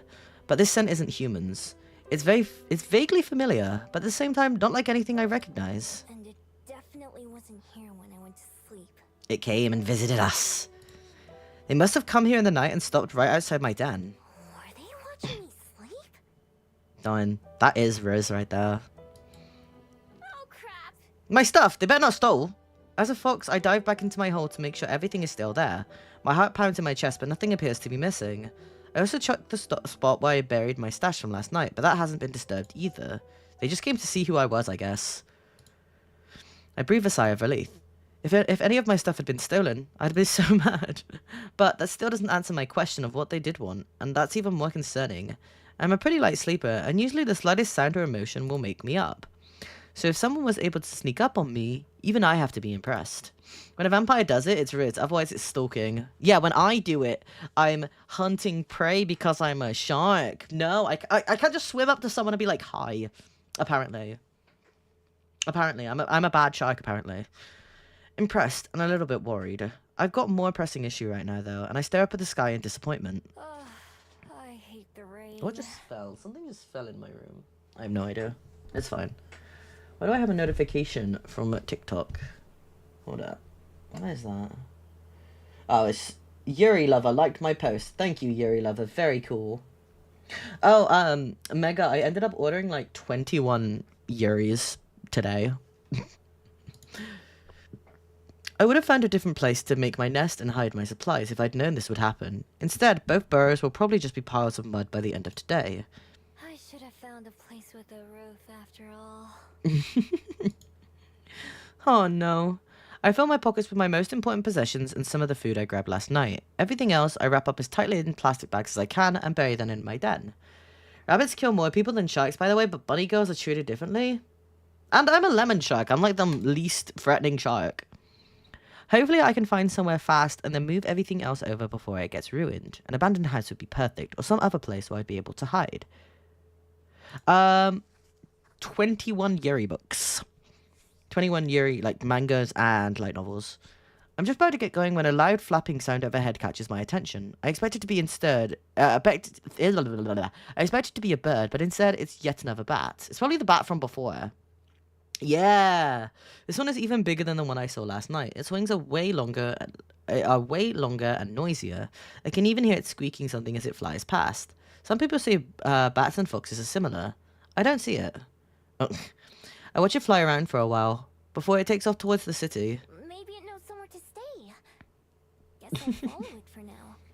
And I had Yuri come today as well, because I ordered the complete collection of Sakura Trick, because I found it at a really good deal, so I was like, I need to buy it, because I adore Sakura Trick. It's one of my favorite Yuris of all time, so I needed it. Girl, you need money for rent, or you'll be living with Lynn soon. I pay my rent each month. Like, my money first goes to rent and then goes to Yuri. Like, disposable income-wise, I have some disposable income every month that I just put towards Yuri, or, like, video games or streaming stuff. So, eventually we're out of the woods and back into civilization, where a car whizzes right past me. There's a sidewalk here and other people walking around. Most of them look up at the sky nervously, though, and everyone seems to be in a hurry. Guess I'm not the only one looking to get away from the rain. I'm just about to get going when a loud flapping sound overhead catches my attention. I expect it to be a bird, but instead it's yet another bat. More people seem to be going in the direction that I was headed rather than anywhere else, so I stick to that. By now, my winged guide is almost out of sight again. Just a little black speck in the sky, flying into the distance. Farther up this road, there is a slope that leads to a big, fancy-looking building. It doesn't look like a shop or restaurant. At least that's not one that I'd ever seen. There are so many people going in and out that it has to be open to the public.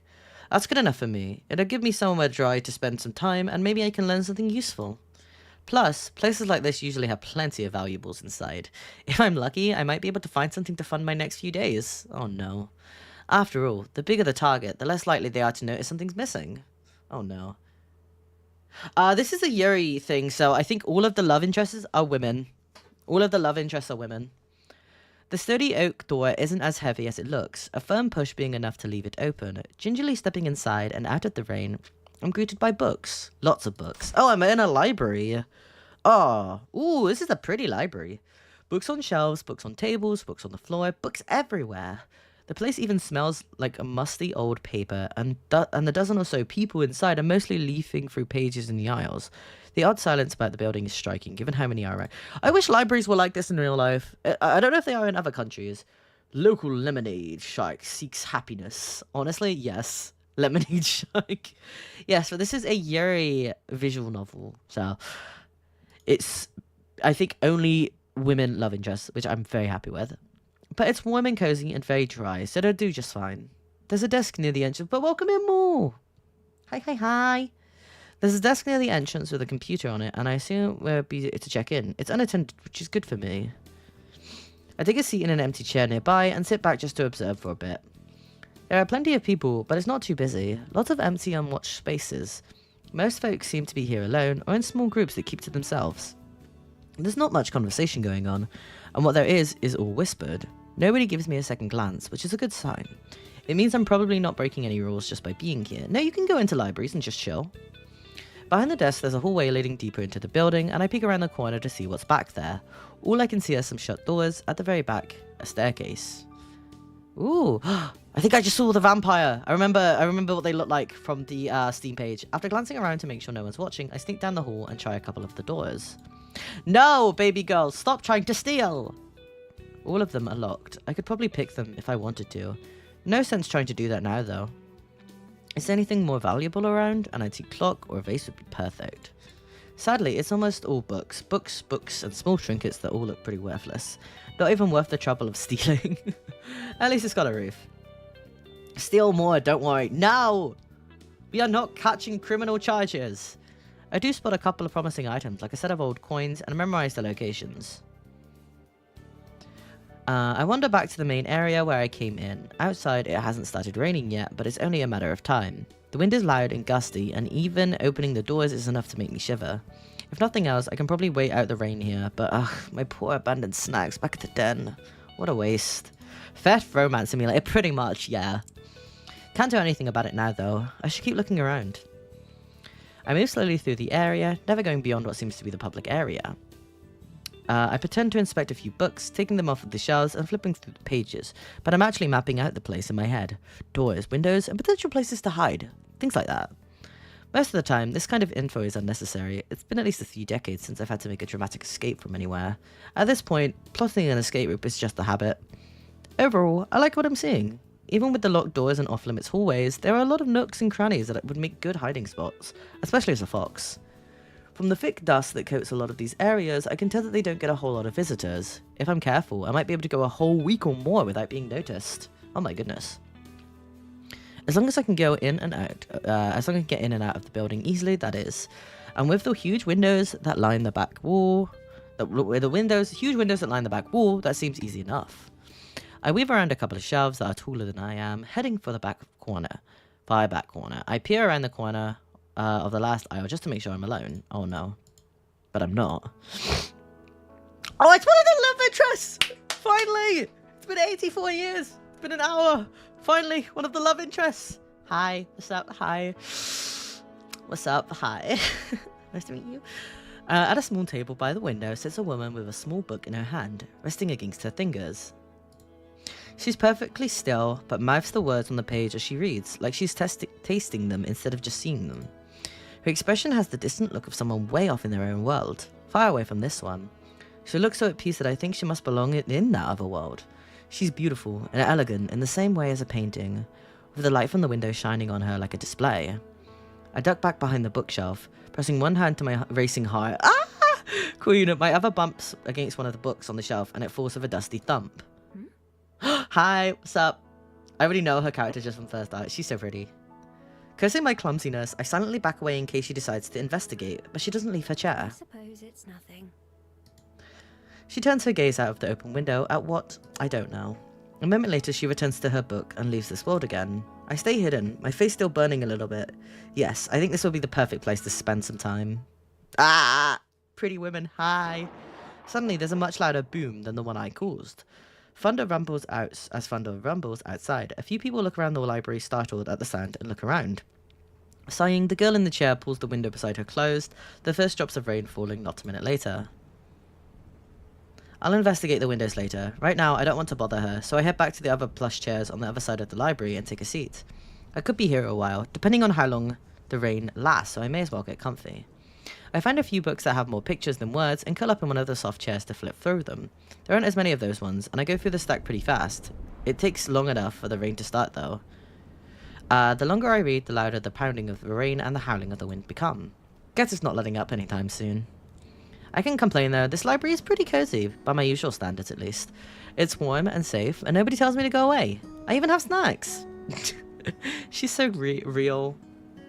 More than once, I get up and walk around the library again, even though I've got most of it memorized by now. I take note of things like child's stuffed toy that's lying on the floor in one section, or the thin blanket that's stuffed between a bookshelf on the wall.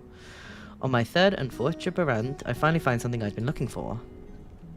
In one of the far corners, totally opposite from where I saw the reading girl earlier, there's a single chair and a small table. On the wall nearby is a portrait. The painting itself is of a girl with light brown hair, but I barely pay attention to that. Wolf Girl is a manga girl, love interest is a light novel gal. Ugh. What I'm interested in is the frame. Ooh, it is lovely. It looks like it might be made out of gold. It certainly shines like it. It's carved intricately into the shape of waves flowing up and down. That is a beautiful frame. It's gotta be worth something. I pretend not to pay much attention to it as I make my way back to the table. There are too many other people around for me to be able to try to sneak it out. It's too big to fit under my jacket without being obvious. That's true. That just means I'll have to come back some other time. Maybe once this place is closed. The hours pass by and the storm continues. I'm kind of disappointed about losing a whole day, especially so soon after arriving, but it's not like I'm in any sort of a hurry. I pat one of my pockets, feeling the familiar and reassuring weight of the paper scroll tucked away there. That scroll is the only thing close to a purpose that I have, and it's not particularly urgent, or at least I don't have any other way to deal with it faster. I spend a long time reading, and it's almost afternoon when I go and check the windows again, but the rough weather outside continues. At this rate, I'll be sleeping in a puddle of mud tonight. Unless... A quick check shows that a lot of the other library patrons have left. It's not empty, but it's not necessarily as full as earlier. Guess some of them decided it was worth braving the rain. Looking as nonchalant as I can, I get up from my seat and pretend to browse again, slowly moving through the shelves. The reading girl is gone now, although she's not what I was looking for. Instead, I pick up the dropped toy and blanket that I spotted earlier, and then I head to one of the out-of-the-way hiding spots I picked out before. It's on the floor, between a shelf and the wall, but has a bit of a carpet to help it make it softer. Even better, it's between two corner shelves, meaning that it's practically out of sight if you're not looking for it. Aww, I wriggle my way between the furniture and lie down, using the toy as a pillow and draping the blanket over me. I toss and turn a few times before finally settling down. She's so cute. She's so cute. Even though I haven't done much today, I'm always down to take a nap. She's so real. She's so real. I can pass a few hours by sleeping, wake up once it's dark, and then grab that picture frame and be on my way. I'll have to rebuild my den once I get back, but that's a problem for future me. I yawn, staring up at the ceiling until my eyes get heavy. Maybe today won't be a total waste after all. She's so cute. Oh, if someone woke me up. Oh. The soft sound of cloth rustling wakes me up from a dreamless sleep. How did someone sneak up on me twice now? Uh-huh. I don't know how long it's been. The sky outside has darkened significantly, and now stars twinkle outside the window. This is the other romance interest! There's no time to react as the sound comes closer. I hear no footsteps, but suddenly a woman steps into view. Her clothes are pure white, making her stand out like a ghost in the dark library. Her cape rustles again as she reaches towards one of the shelves. One of the shelves I'm hiding behind, to be precise. Gingerly, she moves 2 books to the side and then slides another book into the space she created. She handles them like precious treasures that might break if she's too rough. I stay perfectly still, afraid to even breathe in case she notices me. My heart beats wildly as she slowly and deliberately looks over the shelf, examining their titles before taking a book from the second lowest row. Through the gap she creates in the shelves, our eyes meet in the darkness. Uh-oh. Oh no. I tense up as she steps around the shelving between us to get a better look at me, preparing myself to leap away if the need arrives. The carefully memorized layout of the library flashes through my mind as I frantically plot the best way to flee. Even as I prepare my escape, I can see her taking in everything about me, the stolen blanket, the makeshift pillow, the generally disheveled appearance. No! I want the other one! The other one's my type! The other one's my type! She opens her mouth and I brace myself for the verbal attack that's sure to come. Hello there. Oh, hi! May I ask why you're sleeping on the floor? I got nowhere else to sleep. It doesn't matter what I say, just distract her enough to get away. I don't have anywhere else to sleep. I want to romance the other one because she's my type. I thought so. She leans down and offers me a hand. I look at it warily. I don't take it, but I slowly stand, letting the blanket fall to my feet and trying to subtly get in position to run. Well, I have an extra room on the 2nd floor that you're welcome to borrow, if you'd prefer that.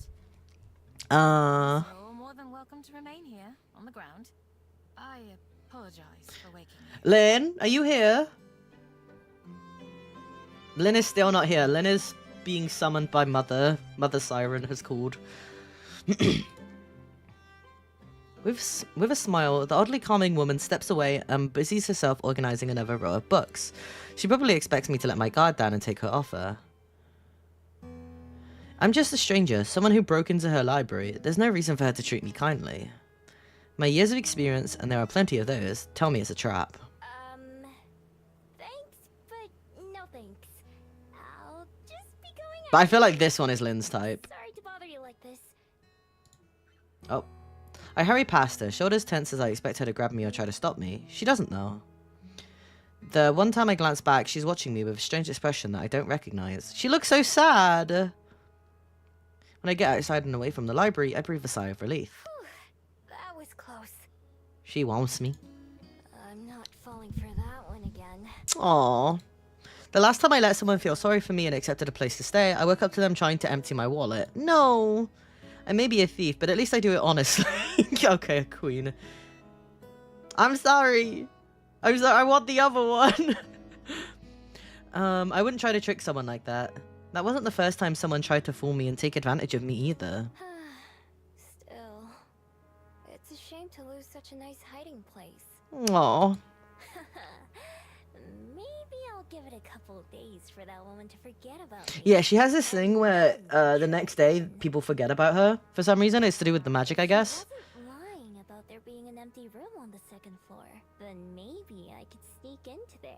Oh my goodness. Tonight, though, I'm on my own. Shivering, I wrap my coat and tail tightly around myself as I think about what to do next. The rain has stopped, although it's still cold and cloudy. My stomach grumbles since I haven't eaten anything other than snacks all day. I may as well get it over with and go check on the status of my den. Oh, it's gonna be... Well, it could be worse. Hopefully my snacks are safe. I buried them. It's not as bad as I expected, which is a pleasant surprise. What's a little mine?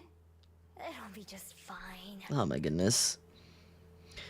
I swap to my fox form to prod around. The entrance has caved in a little, but after I scoop that out, I find the rest of the tunnels and main room are relatively intact. Cold as hell, but intact. Seems the trees protected the den from a lot of the rain. It takes me a while to find the spot where I buried my stash since the stick I used to mark the spot got washed away. Eventually, I locate it, though, and start digging. The cold mud makes my paws dirty and sore, and little flecks cover my fur. After I finally reach the soggy plastic bags, I shake myself clean before opening them as a human. Some water has seeped through, and I open the spoiled items before tossing them away. I'm not too picky, but I have plenty of other snacks to choose from. Eat up, birdies. Oh, we feed the birds.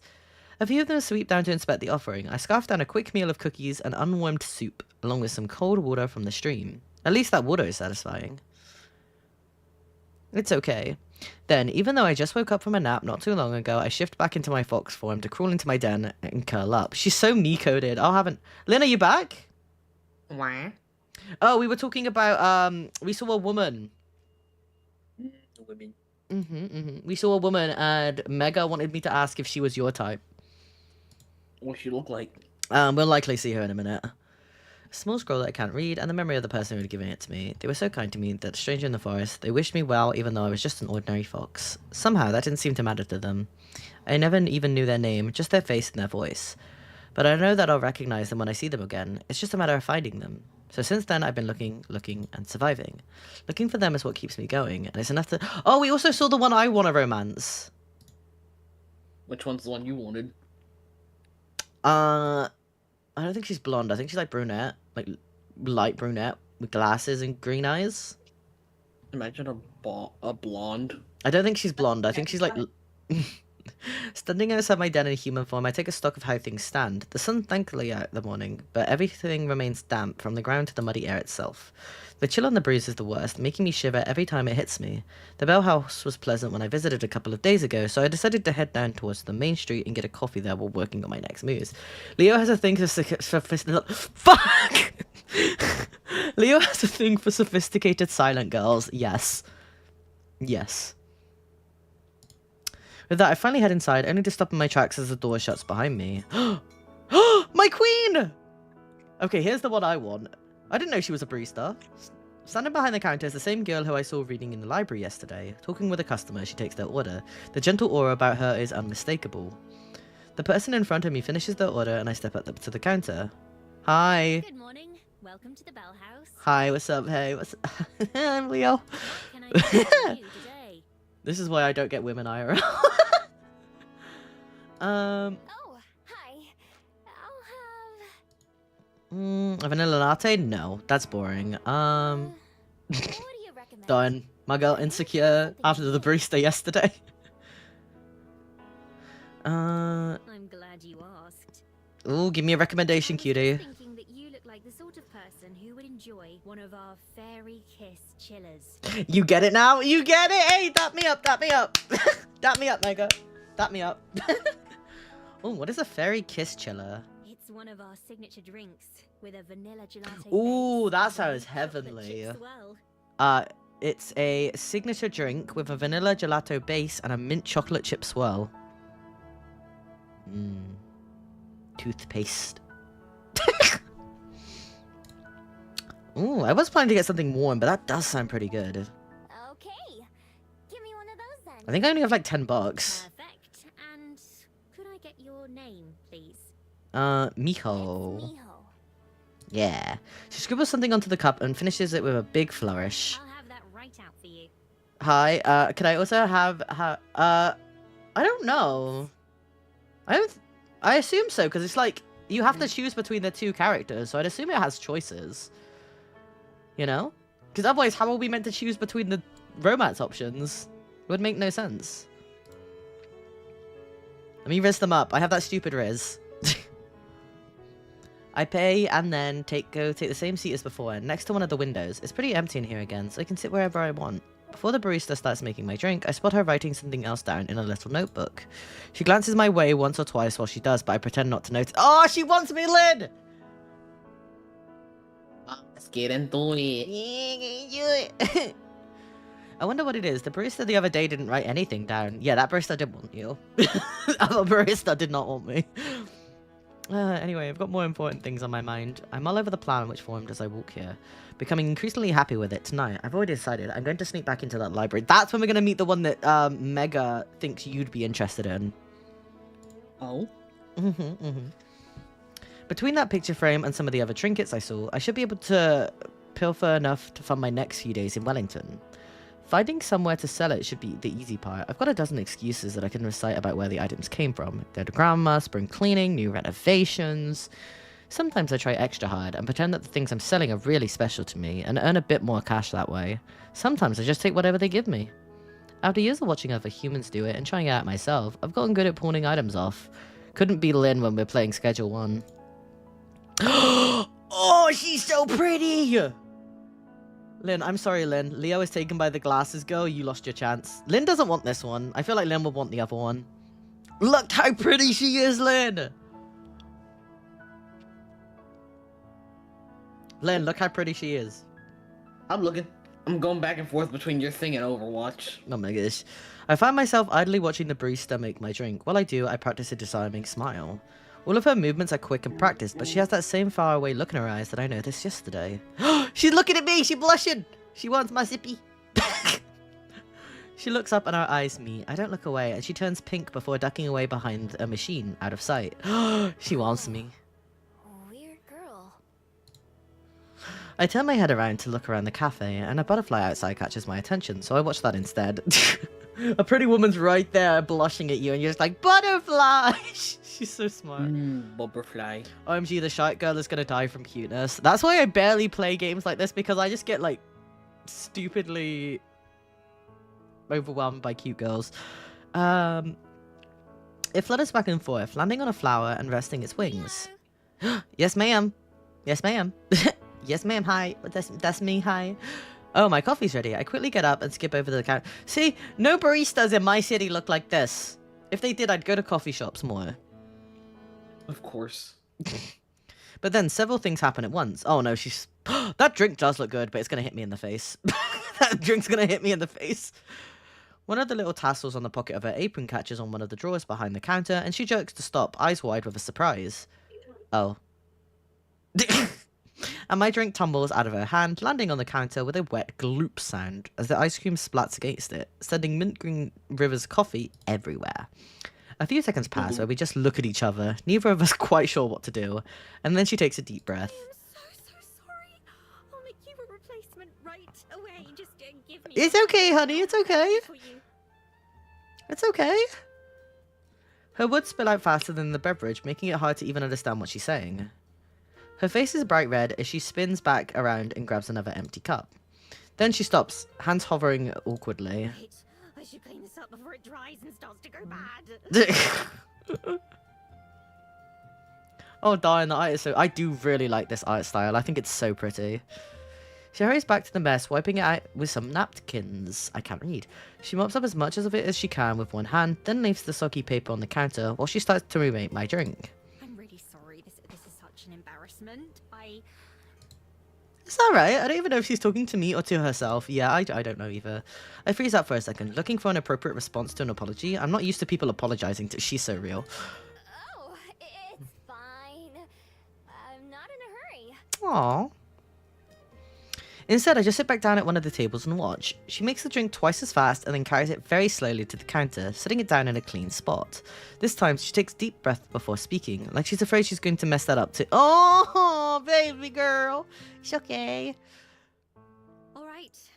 Here's your drink. Again. Oh, I'm it's very sorry. okay. Oh. This is your first time here, isn't it? Oh no, this isn't my first time here. The other one served me before and she gave me weird vibes, so I didn't like her very much. So you're much better. Second, actually. Imagine getting weird vibes. Yesterday She grabbed me and was like, yo, it's gonna storm tomorrow. It's gonna storm. I make an effort to remember as many of our customers as I can. Aw, their favourite she's orders. cute. That is very cute. I believe you can learn a lot about a person from how they drink their coffee. Oh, that is true, actually. Well, that's too bad for her because she won't remember me at all next time. Imagine if she does. She somehow breaks the magic. Take a big sip of the drink she made for me. It's creamy and rich and sweet all at the same time. Leo, she's into you. Go for it.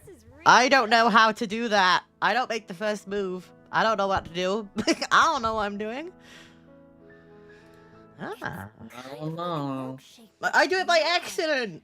I accidentally flirt with people. I don't know how to do it properly. Or I joke flirt with people, and then that leads me in hot water. I don't know what I'm doing. I don't know what I'm doing. Okay. Yes, exactly. I'm very glad that you like it. It's one of my favorite beverages that we serve. My character looks crazy right now. In fact, Chicken nugget. the recipe You want a is chicken right nugget? here. Whoa! I got chicken nuggets. But you didn't give me any? I said they're in the kitchen. From what I've heard about the light novel, it's a lot more Yuri filled. Sorry, I'm responding to a comment on TikTok.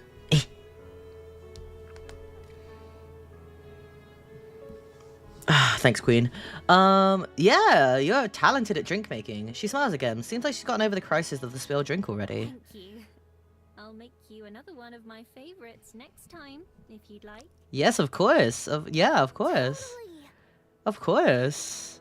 At least I'll know what to order next time, even though I'll have been forgotten. I'm already thinking of this place as my go-to coffee shop, especially since it's in a convenient area. Well, is shaking from talking to women in game. Lynn, how is Overwatch doing? Oh, while Leo is shaking from talking to women in a game, how is Overwatch going, Lynn? Look, we're pretty tight game.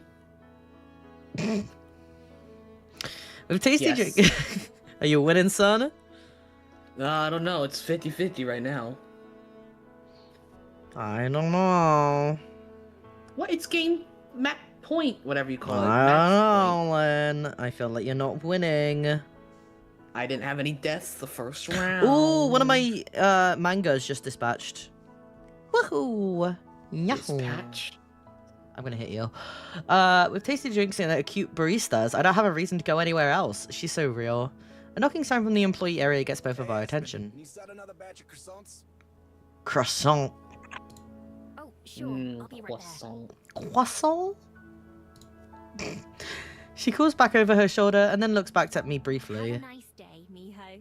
Where are you buying mangas and light novels from? A couple I've ordered from Amazon JP. So like Japanese Amazon, and then some from UK Amazon. So it's mainly just UK Amazon and Japanese Amazon. Aww. She wants me. She wants me. She wants me. With a wave, she gathers the trash from the cleanup and throws that away before disappearing into the back. So her name is Aspen.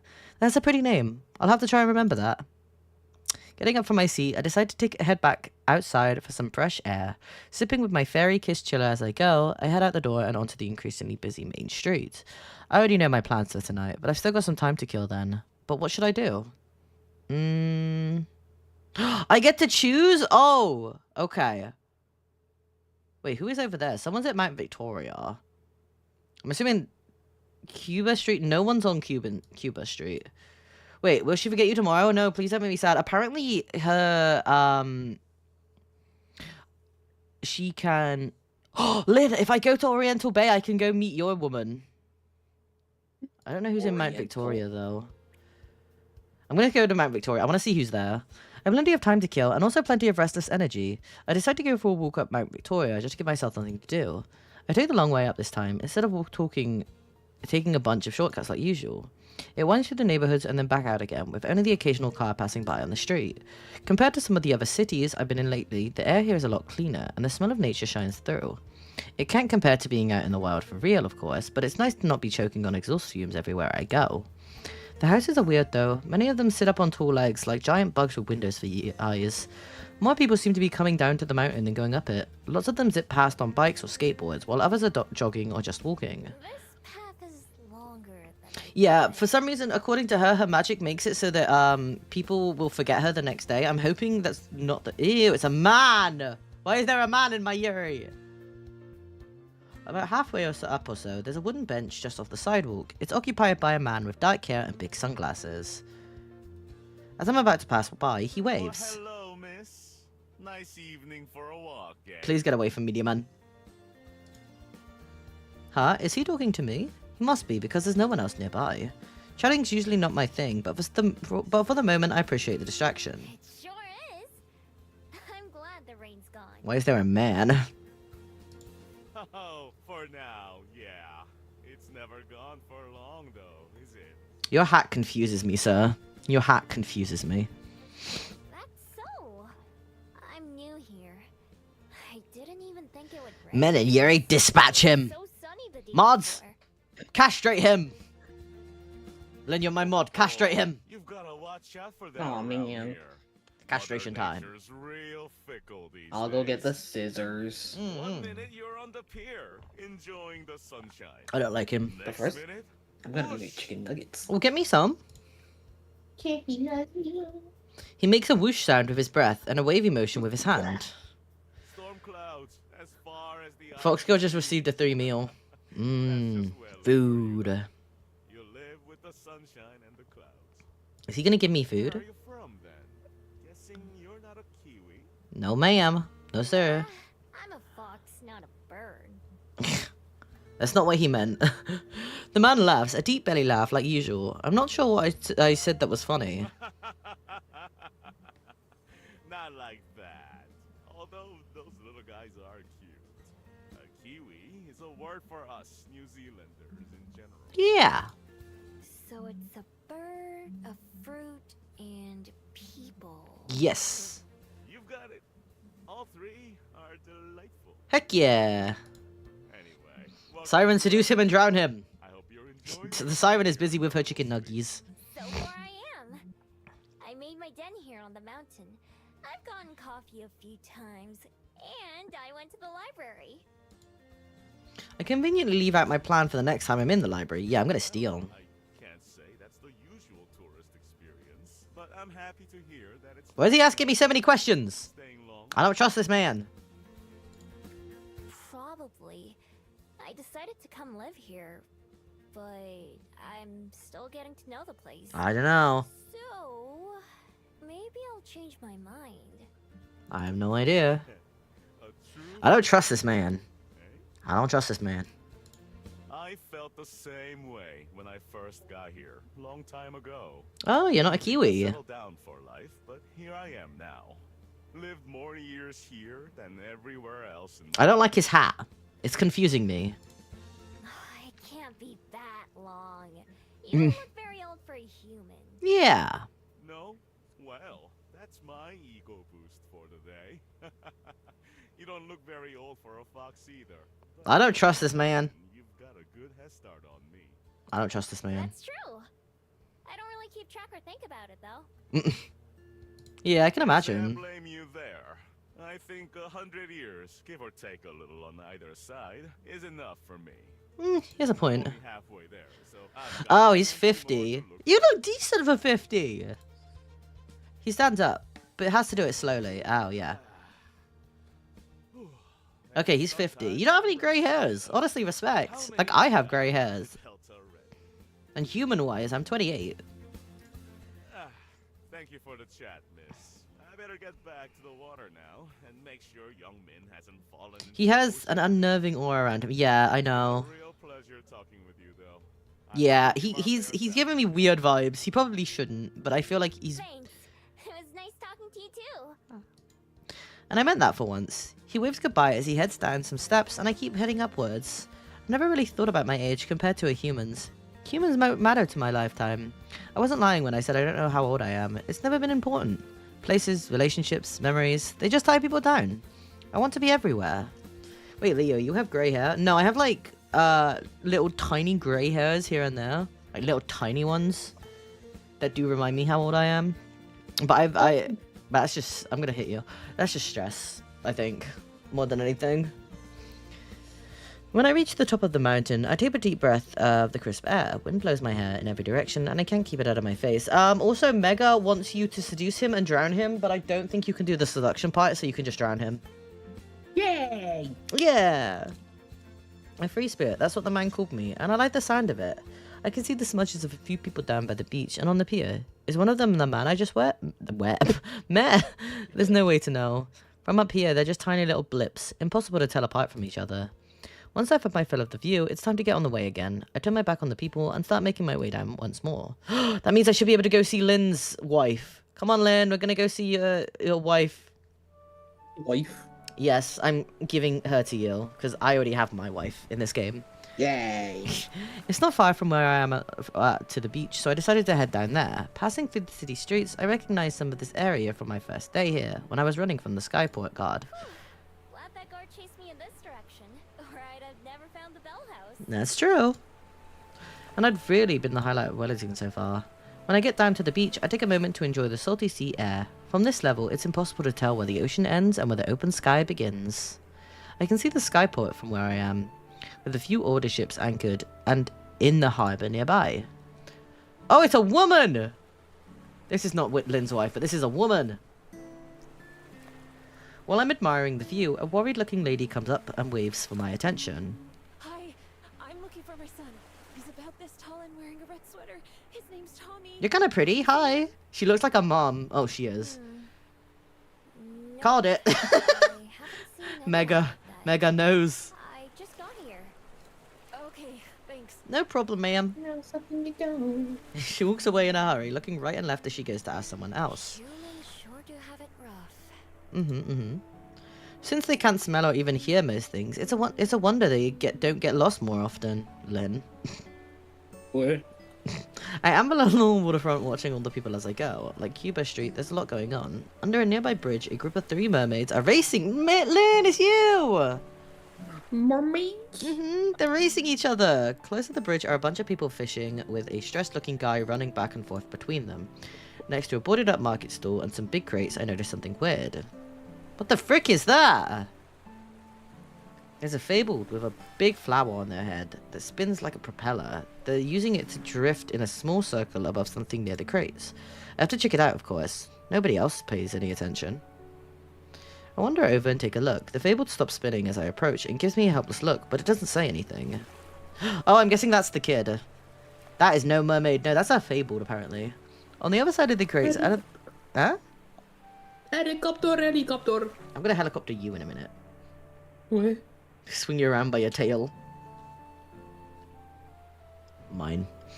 On the other side of the crates, out of the sight from the path, there's a little boy sitting on the ground with his back to one of the wooden boxes. You, Tommy? Hi, Tommy. The kid jumps, totally surprised. Oops, he scrambled up and looks at me with wide eyes. How'd you know? There's a woman looking for you. I don't know if she's your mom or not, or she's trying to kidnap you. Looking for you. She seemed pretty worried. His expression goes from surprise to sullen real quick. Oh, what's up? I don't want to go with her. Why don't you want to go with your mom, little buddy? Why? Why are you over here instead? What's up, little buddy? Mama, don't feed me. Hiding. He's being starved. Okay. It's a pretty crummy hiding spot. I mean, it's totally open on 3 sides. I don't say that, though. Instead, I look up at the fabled floating overhead. It looks almost as glum as Tommy. Who's that? That's Jerby. You mean you can see him? Yeah? I can. Is that weird? Mom and Dad can't see him. They think Aww. I'm making him up. He doesn't talk, but he's real. Yeah, he is real. I can see him. He kinda gave away your hiding spot. I saw him from the road. I saw him. Mom can't see him, and that's all that matters. Oh, poor kid. Why are you hiding from her? Because because his mom thinks he's crazy, I guess. Crazy? I was crazy once. I'm gonna hit you. Help the child. Throw him into the ocean. Let the mermaids deal with it. Tommy sits back down and scratches at the dirt with a rock. Guess he doesn't want to talk about it. I'm always glad to end a conversation. She's so real. Good luck. Just leaving the kid there. See ya. I start to walk away. He doesn't seem like he's in any danger, and I don't want to get blamed for him hiding in the first place. Wait a minute. What's up, kid? I turn around. He's already standing up again. Are you gonna go tell her where I am? No. I wasn't thinking about it. Oh, there she is. I didn't do it. I didn't do it. I didn't bring her here. Tommy, there you are. I didn't do it, Tommy. Oh, hi. This time, it's the woman from before. She's already flying past me over to Tommy. Hey, what were you doing? Don't you ever run off like that again. Oh, he looks just like his mama. We even have similar haircuts. But she has really bad bangs. Her voice goes up and down between relieved and angry. She has Tommy in a tight hug, but he's just staring forward grumpily. Gerby is flying in distressed circles again. Tommy, does she beat you? Finally, the lady turns to me. Right? Thank you so much. I was so worried. There was an accident. No problem. I didn't really do anything. I did find him, but so did she. Guess she's not thinking about it much. Come on, Tommy, let's go home. Talk about this there. Oh. No, I'm not going. That's not home. Oh, drama. My ears flinch as he yells. He stamps his foot on the ground to make his point. Tommy, sweetie. I'm guessing it's like a stepdad issue. Home is where it's you, me, and Dad. Oh. That apartment. Oh, did you get a divorce? Is this what is going on? Home too. But this, it's Ah, divorced parents. That's the issue. I see. No, it isn't. Not without you. Oh. Do you and Dad really have to get Oh. Imagine getting a divorce. Your parents weren't to get married in the first place, were they? Exactly. Tommy, who was already sniffling, can't keep from breaking down and crying as he throws his arms around his mum and hugs her back. Oh, I'm guessing he has to stay with his dad and he doesn't want to. Aww. My character's just stood there awkwardly, like, what the hell am I meant to do in this situation? Leave. She just stood there. I get the impression that I should probably leave. Normally I'm happy to be nosy and listen in on things, but right now this seems kind of awkward. Neither of the humans notice me leave, but Jerby the Fabled sadly waves goodbye as I head off. Bye, Fabled thingy. I wonder what makes him stick around. I've never seen a Fabled like him before. Not being able to be seen by certain people sure sounds useful though. Especially from me, because I just steal. I don't have to go far beyond before the sounds of Tommy and his mum talking are drowned out by the noise of the waterfront. I easily fit into the crowd of people milling about. Being able to live a life like no one notices is close enough to being invisible. I'm pretty lucky that I don't ever have to have those kinds of things, tearful conversations or panic about someone missing. No, being part of the crowd is just perfect for me. I stand at the concrete and admire the ocean until I've had my fill, and then I start wandering again. Is it time to go to the library so I can beat Lynn's wife? Yes! Lynn! Library time! It's time, Lynn. I'm going to see your wife. Wife. Miho is not made for this. Just go steal something. So that's what we're going to be doing. Lynn is your time. Mega, I know. Lynn's going to be so ready. This is the perfect kind of night for me. There's not much wind, meaning I'll be able to hear or smell anyone approaching. It's a little cloudy too, which gives me some sort of cover from the moonlight. I make my way back up to the library, stopping as soon as I'm within sight of it. I find a shadowy place to hide and watch the front for a few minutes.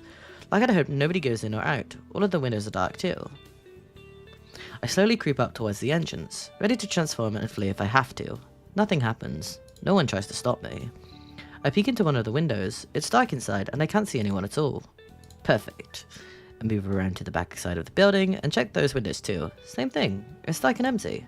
This is gonna be too easy. Bro, how are you gonna expect to get your photo, like, picture frame out of there without being seen?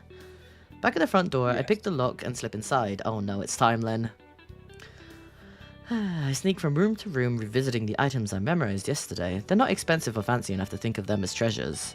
I end up leaving a lot of them alone, since I don't want to carry too much with me. The rest go into my coat pockets. Finally, I end up back at the painting in the corner. The piece that started this whole plan. Honestly, Miho is a good outfit. She's really pretty. She's just really pretty in general, I think. I have to set a couple things down on the floor because the painting needs both hands for me to lift it. It's heavier than it looks though. It's not very big. That's probably a good sign for how much it'll be worth. Oh no. The woman's gonna find me. I have to jiggle it a couple times to get it off the hook, but I manage. Tucking the painting under one arm, I pick up the other goods from the floor. This should be enough for one night. Best to get in and out quickly. I start to head back to the front door where I came in. Uh-oh.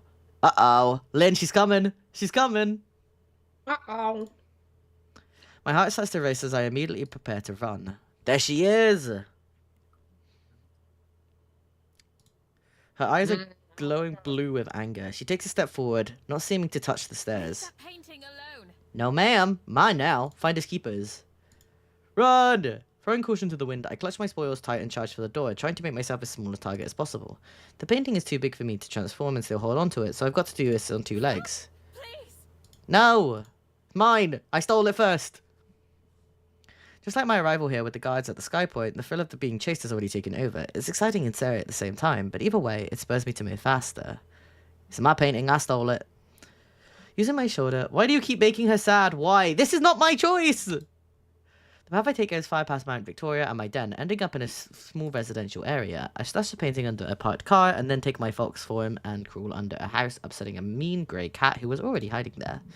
It makes a low growling sound, and I glare at it, desperately willing it to be silent before it gives away my position. I grab back as best as I can, and that seems to scare it into shutting up.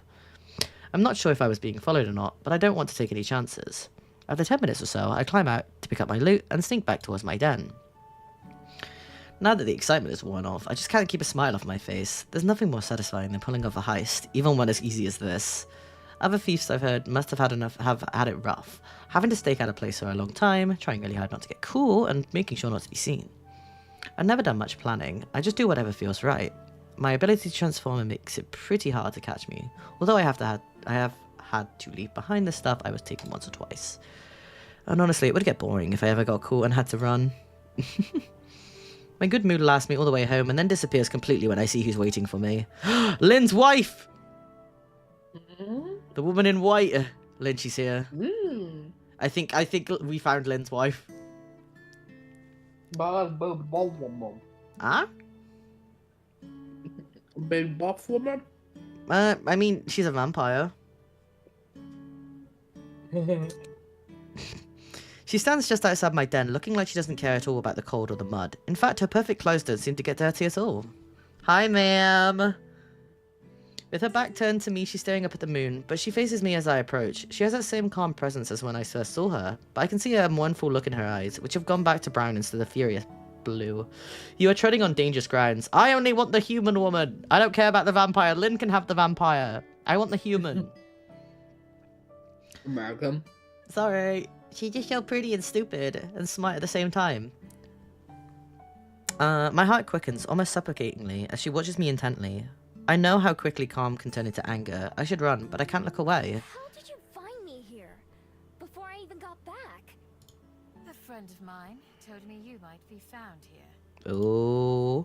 Her voice is soft and warm, unlike the way she shouted at me back at the library. A friend. One of the bats. But who? I wasn't followed. I'm sure of that much. With the shock of being found wearing off, and the realization I'll need to find a new place to stay sets in, after all that work, too. I apologize for showing up uninvited.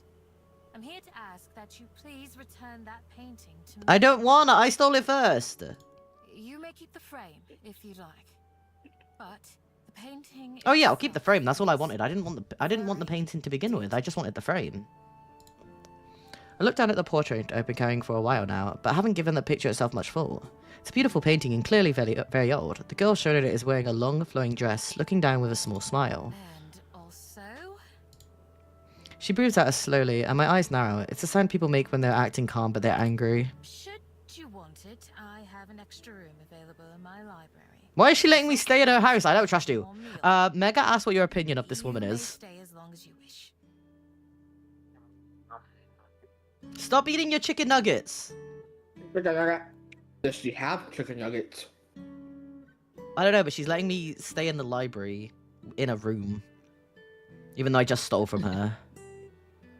I don't know. I don't She might trust. lock you in. Isn't that your ideal woman? No. Are you sure? I feel like that's yours. Look! This isn't about me! This isn't about me! Okay? We're talking about you right now. We are talking about you. We are not talking about me. This is your intervention, not mine. Nom, nom, nom, nom. Okay, I am going to quickly pop to the bathroom and put my dogs to bed, but I will be right back. Lynn, entertain the masses, talk about women, do not talk about men. This is the men-free zone. I know that's so difficult for you. Talk about vampires and being a siren and how you're a bottom or something, I don't know. Just have a conversation. I'll be back. What am I doing? Huh?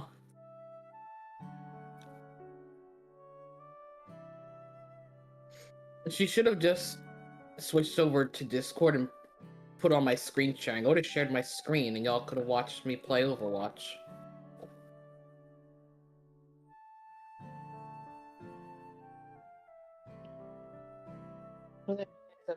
Sleep in their house.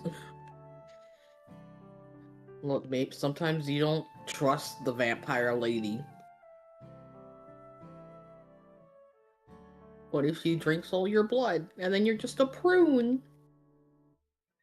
Just a wrinkly little prune, no blood.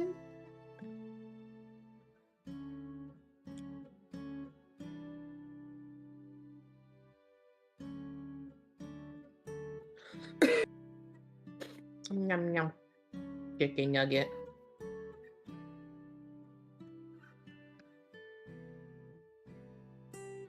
Well, I got squished.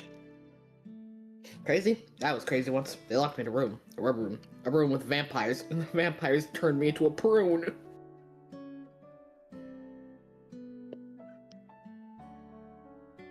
Nom, nom, nom, nom.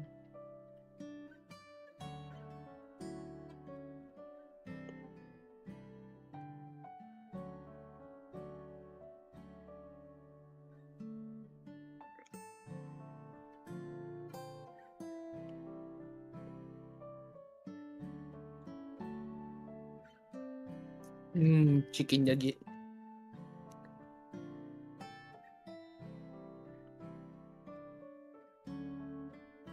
Nom, nom, nom, nom.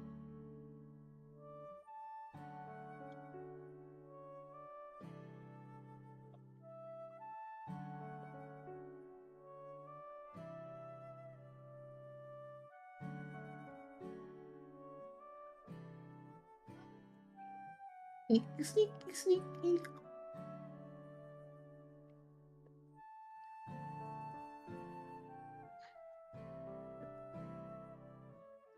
I'm sneaking. No one will fight me. It's crazy y'all can't even see what I'm doing.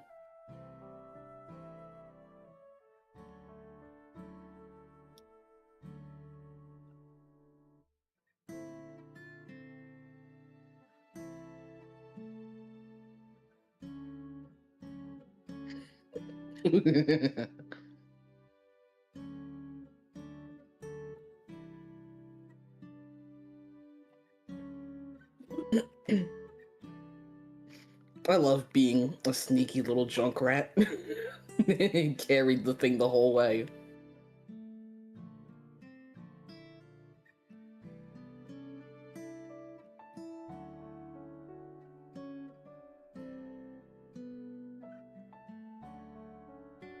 Are y'all one and son? Ooh.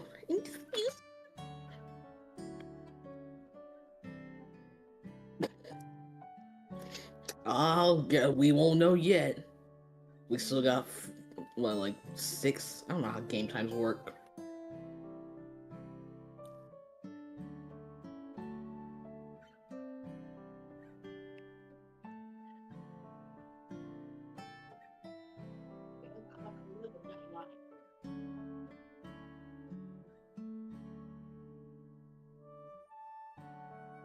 Owie!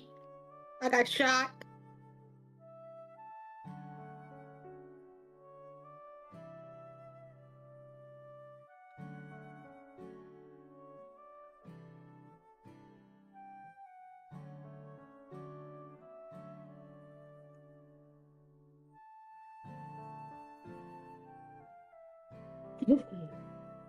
Sorry, guys, I'm not good at commentating on my own. Which is why we don't still. What just vibrated?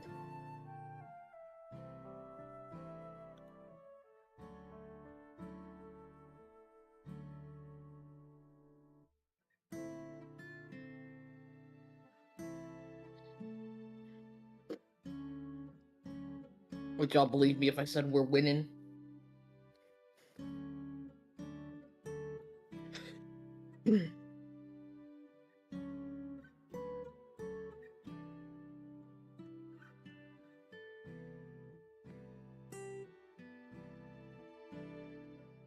Have you ever read Yuri or only only Yaoi? I have not read Yuri.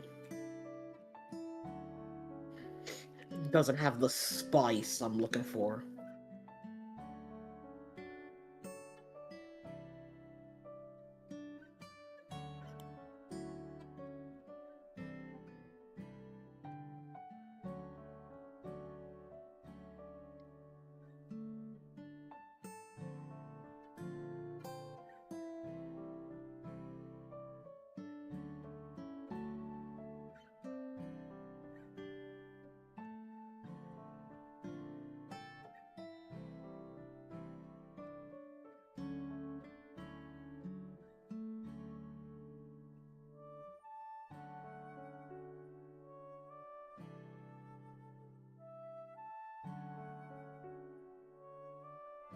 The spice, yes, the spice. You know, the spice.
Never read, so I can't judge your taste. I want to believe they're good. Ah, it depends what you think is good.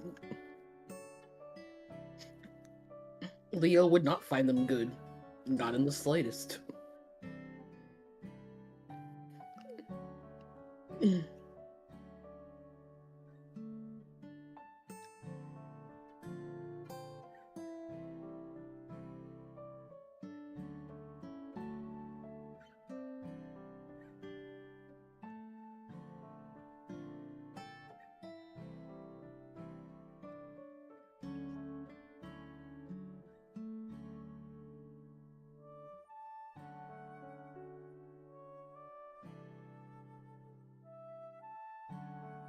But you know, if you do read, maybe you should read Junjo Romantica.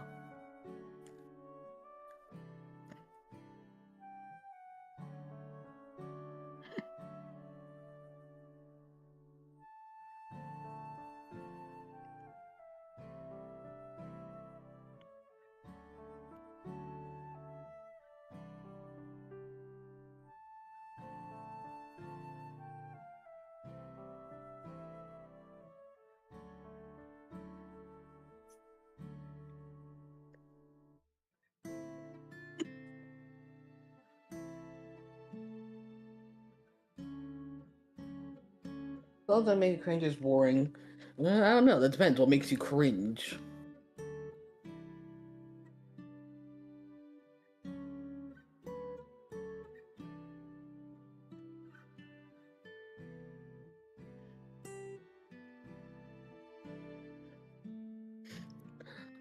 Only complaint I have about this match, we have a minute left and our team keeps trying to push in alone. Everybody needs to group up.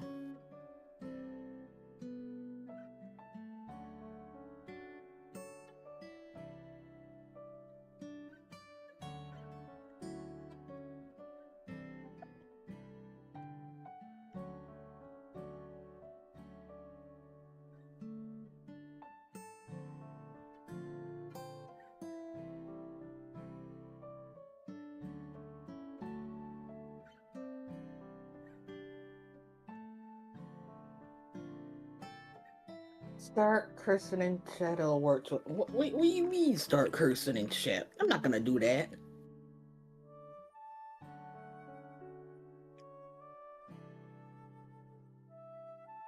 What do you take me for, Mango?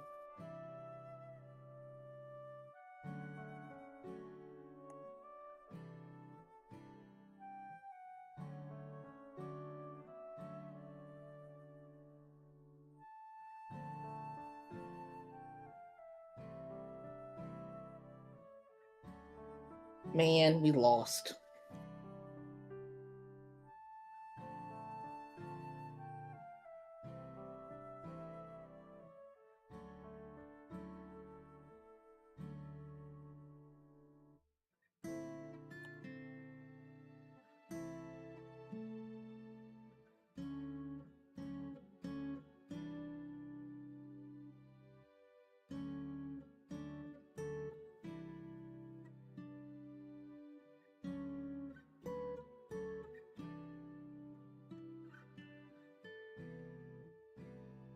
Look me. Since when was there a FNAF character named after a fruit? Tell me that. Tell me that. Because last I checked, there were none.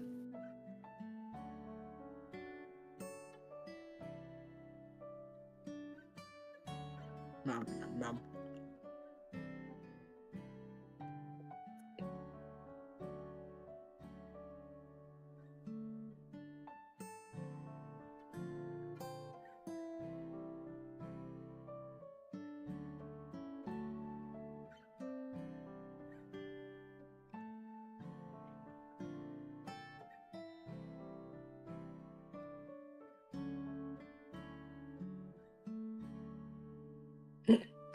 Mangle and mango are not pronounced the same. They're not even spelled the same.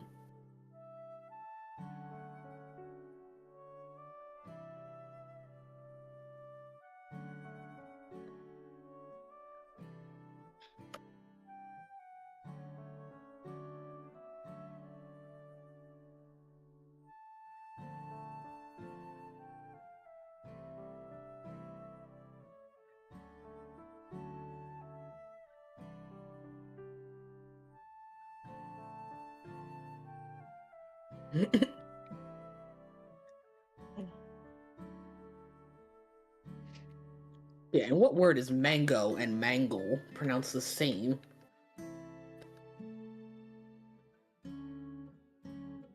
Once I said it, you say it differently every time. It's not my... Nuh-uh. It's not my fault. You can't hear mango.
I mean, nuh-uh. I said what I said.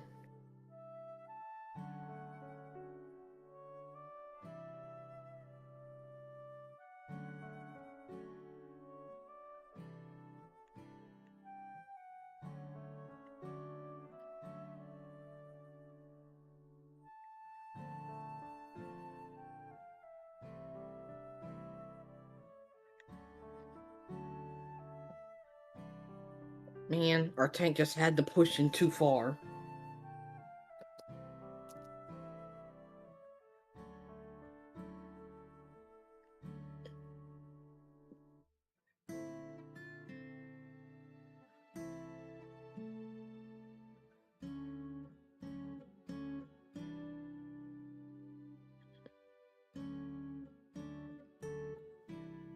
Do I have a yaoi collection? No, I don't. I have like regular mangas.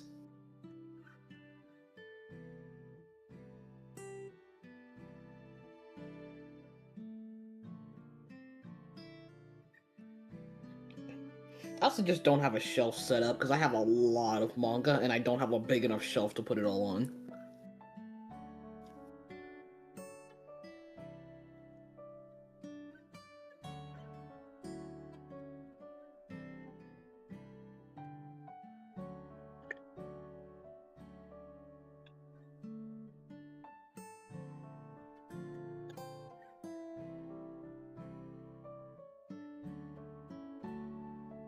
Oh, my tortoise is awake. He wants it to be bedtime.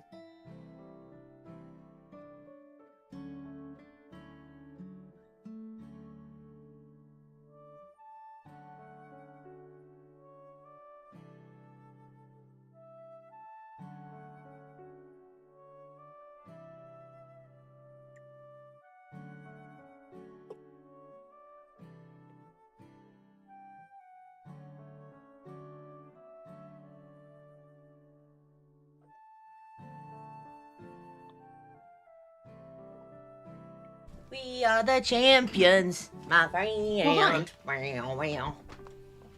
You better not be harassing Mega, Lynn. Why? Are you harassing Mega? No. Why did they say If the fuck anything, do you Mega's mean harassing nuh-uh? me. Do you have a yaoi collection? Or do you, Lynn? Did you answer that question? I did answer that question. Well, I wasn't here. Do you have a yaoi collection, Lynn? I don't. I just read, like, the manhwas online. Yeah, Lynn doesn't want to spend money. You make it sound like I have money to spend. True. After I just tried to rob her, she's offering me a place to stay. She wants you, bro. She wants you. Although, it's the same thing she asked me last night before I broke in. I'm sure she doesn't remember that, though. Why? Because I have more beds than I could possibly. She wants me, bro. More food than I could eat. But it's okay, I'm giving her to Lynn. If there's someone who wants or needs them, there's a Accept her offer, you can, please. I don't think I have a choice. I think I have to accept her offer. Is it? No choice. Must get kidnapped. I'm not sure what answer she wants to hear. She looks at me again, the same expression as it was at the library. Well, her offer does sound kind of tempting. Lynn would probably say yes instantly. Guess it's not like my place I is don't want to next sleep to at the school. library. It's dark and scary. It's okay, she got a bed for you, Lynn. Or she has a fishbowl you can sleep in. A tiny one. Not anymore, at least. No, I don't even have her in mud. I looked down at the painting again. If I sold it, it was just going to be so I could buy the same thing as she's offering me anyway. I still don't trust her. I watch people enough to know better than that. There must be something she wants. She wants me. She wants me! But I don't think she wants to hurt me. She knows I don't have anything worth stealing. If she did try to pull something, I could just run away. It's only one night. I can come back and try again, or find someplace else to take from. I look down at the burrow path where she's standing. It looks less like a den and more like a pile of mud. The thought of sleeping there again practically makes the decision for me. Fine, I'll take it. She wants me. She moves out slowly again and smiles. Maybe that sound doesn't mean she's angry. Wonderful. I'm glad to hear it. Nah, she wants me. I should introduce myself properly. My name is Juliet. That's such a vampire name, Juliet. Miho. Juliet, save me, I'll never be alone. I actually do like that song. Got you, and that's all I I've had to want. introduce myself twice in a day now. That has to be a new record. Miho, it's a pleasure. She's so real for that, though. Let's return to the library. I can carry the painting if you'd like, or you may hold on to it. She until I wants get me. there. I want that booty run. Here. That you can have her booty. Congrats, Lynn. You take her. Oh, Lynn, look at this. Hmm? Look at the art. Ooh. I actually do like the art they've done for this. She receives it very gently, and I quickly fall in beside her as we begin to walk back. To my relief, she doesn't try to make any conversation. Instead, she silently cradles the painting as we go. When we get back to the library, the lights are off, and the door is still unlocked. After setting the painting down on the desk, Juliet gestures towards the It's stairs. on the second floor. Yes, ma'am. Oh, that's another painting of that woman. I'm guessing that the woman was probably like her ex or something. Probably a human that died, and because she's a vampire, she lives forever. Skill issue. Yeah, at that point, you just make them a vampire with you, and then you can be together for eternity. Oh no, now I feel bad, because my character is like a couple 100 years old. The vampire is probably old as heck. And then there's a human. I'm gonna have to be like, vampire, yo, can you turn this woman that you probably hate because she wants me to into a vampire so I can live with her forever? So real. So real. The room is simple and... Dino stuff. Dino! So I said hi, baby boy. What? Leo says hi? What's he doing? Is he using closet time? No, he's trying to bury under my laundry. Aw, let him bury under the laundry. No, he needs to go to bed. But he wants to go bed under the laundry. Well, he needs to go bed in closet. Done. Not you putting your only child in the closet. How could you, Len? Yes. Can't believe you've done this. Let him in the laundry, see?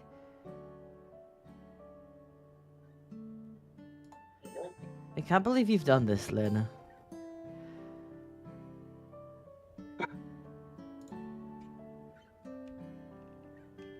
Oh no, it's not 12 minutes per episode, it's 4 minutes per episode. The cat site. Everyone's talking about the cat site.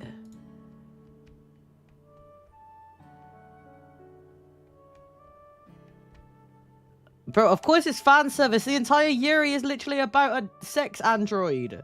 What is not fan service about the entire premise?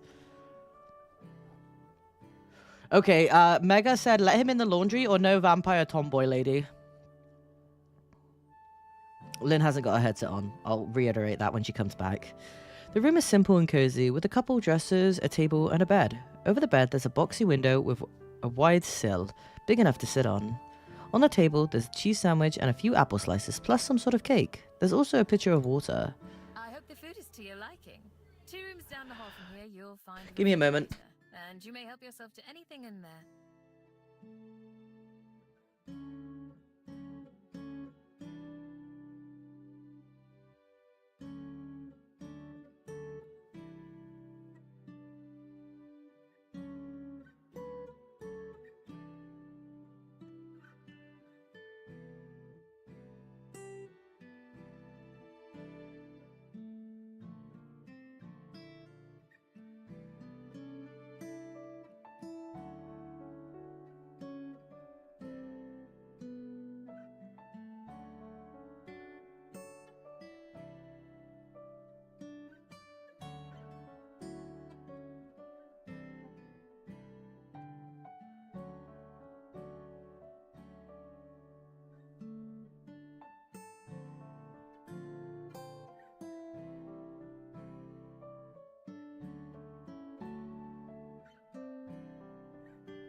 Mama Shark had some.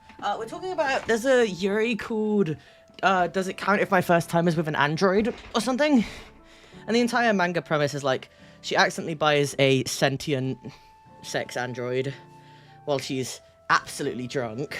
And then the android, to register, you have to do schmexual things with the android, like to register as its owner.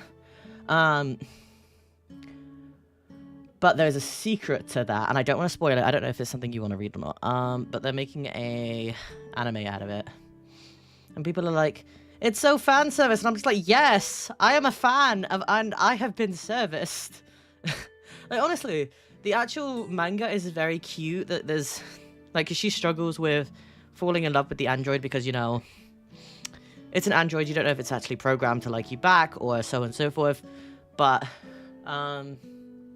she realizes the android is like actual sentient and learning, and actually does feel real human emotions.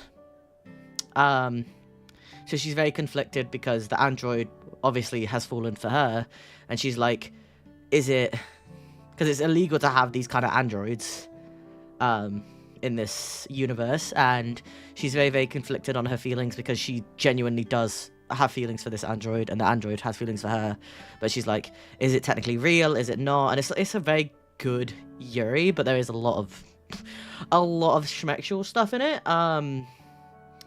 which is I was heavily surprised that this even got an anime adaptation, to be honest, because of just how heavily schmexual it is.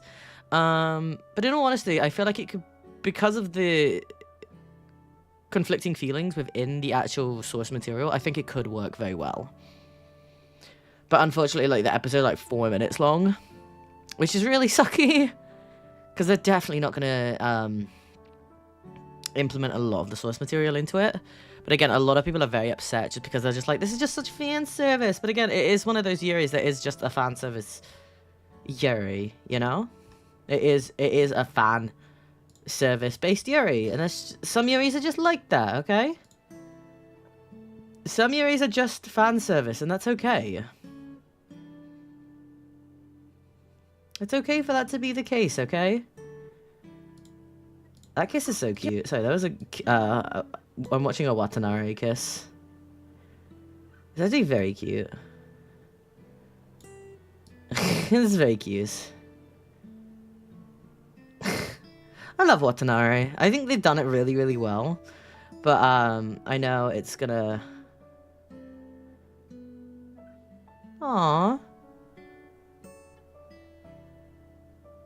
Oh, she kissed her nose. So cute. I didn't like Mei in the beginning of Watanabe, I'm not gonna lie to you, just because of all the stuff, like, the drama with it. But honestly, if you read the light novel, it very much grows on you. Like, she grows into a very much better persona. Aww. Is there anything more I can bring for you? She's way too nice to me. I shake my head, still in disbelief. What am I even supposed to say in a situation like this? I just stole from her, and now I have both bed and food in return? As if to answer my confusion, she gives me a calm smile. It doesn't help. Then I'll leave you to it. We can speak again in the morning. Good night, Miho. As if she remembers me. The door shuts behind her, and I expect to hear Juliet lock it, but when I try the knob after giving her a few moments, the door opens quietly into the dark hall. Juliet's nowhere to be seen. I pull the door back shut behind me and inspect the room, looking for any hidden threats. I also check the food, sniffing it to make sure there's no poison or anything. If there is, I can't smell it, and so I dig in instead. Whoa. This is really good. There's 3 different kinds of cheese in the sandwich, which is 2 more kinds than I knew existed. She's so real. The bread is soft and buttery, and when I take a bite of the apple juice rolls down my chin. The water that I wash it down with tastes better than the water from the stream by my den. When I'm done eating, I climb into bed, still feeling overwhelmed, more specifically, not knowing how to feel. Part of me fears that I've made some gigantic mistake, and that I'll wake up in danger, if I ever wake up at all. Trusting my instincts has kept me alive on multiple occasions, and for hundreds of years, enough that I've lost count of exactly how many. But something tells me that I don't have anything to fear from the woman who I can only assume is my host and the owner of this place. So with that in mind, I pull up the blankets up to my chin and adjust the luxurious pillows beneath my head. Who knows, maybe the morning will bring more trouble with it. But right now, just sleep sounds alright. We'll be interested to see how, if the woman remembers us in the morning, because my character has consistently spoke about how people don't remember her the day after. So I'm intrigued. I wake up to the sound of birds chirping loudly outside. Blinking wearily, I prop myself up and look toward the warm sunlight beaming through the window. The sheets under my hand feel soft and dry. My hand goes to my neck, taking in the smooth familiarity of my necklace. It's still here. If someone was going to rob me, that's the only thing I have that would seem valuable. I sit up and look around. It doesn't look like anyone came in while I was asleep. Maybe I really am safe here. I wonder if Juliet's friend was the scent I noticed outside my den on the first morning. I don't know how else she could have found me, or how they did it without waking me up. If it happened before, it could happen again, as much as I hate to admit it. So I check around the room very thoroughly, but still don't notice anything different from when I went to bed. Maybe it's not a trick. Maybe. All my past experiences have told me that there is to be a catch. Nothing is 3, nothing. But no matter how hard I try, I can't figure out what it could be. Could Juliet really have been telling the truth? It just seems so unlikely.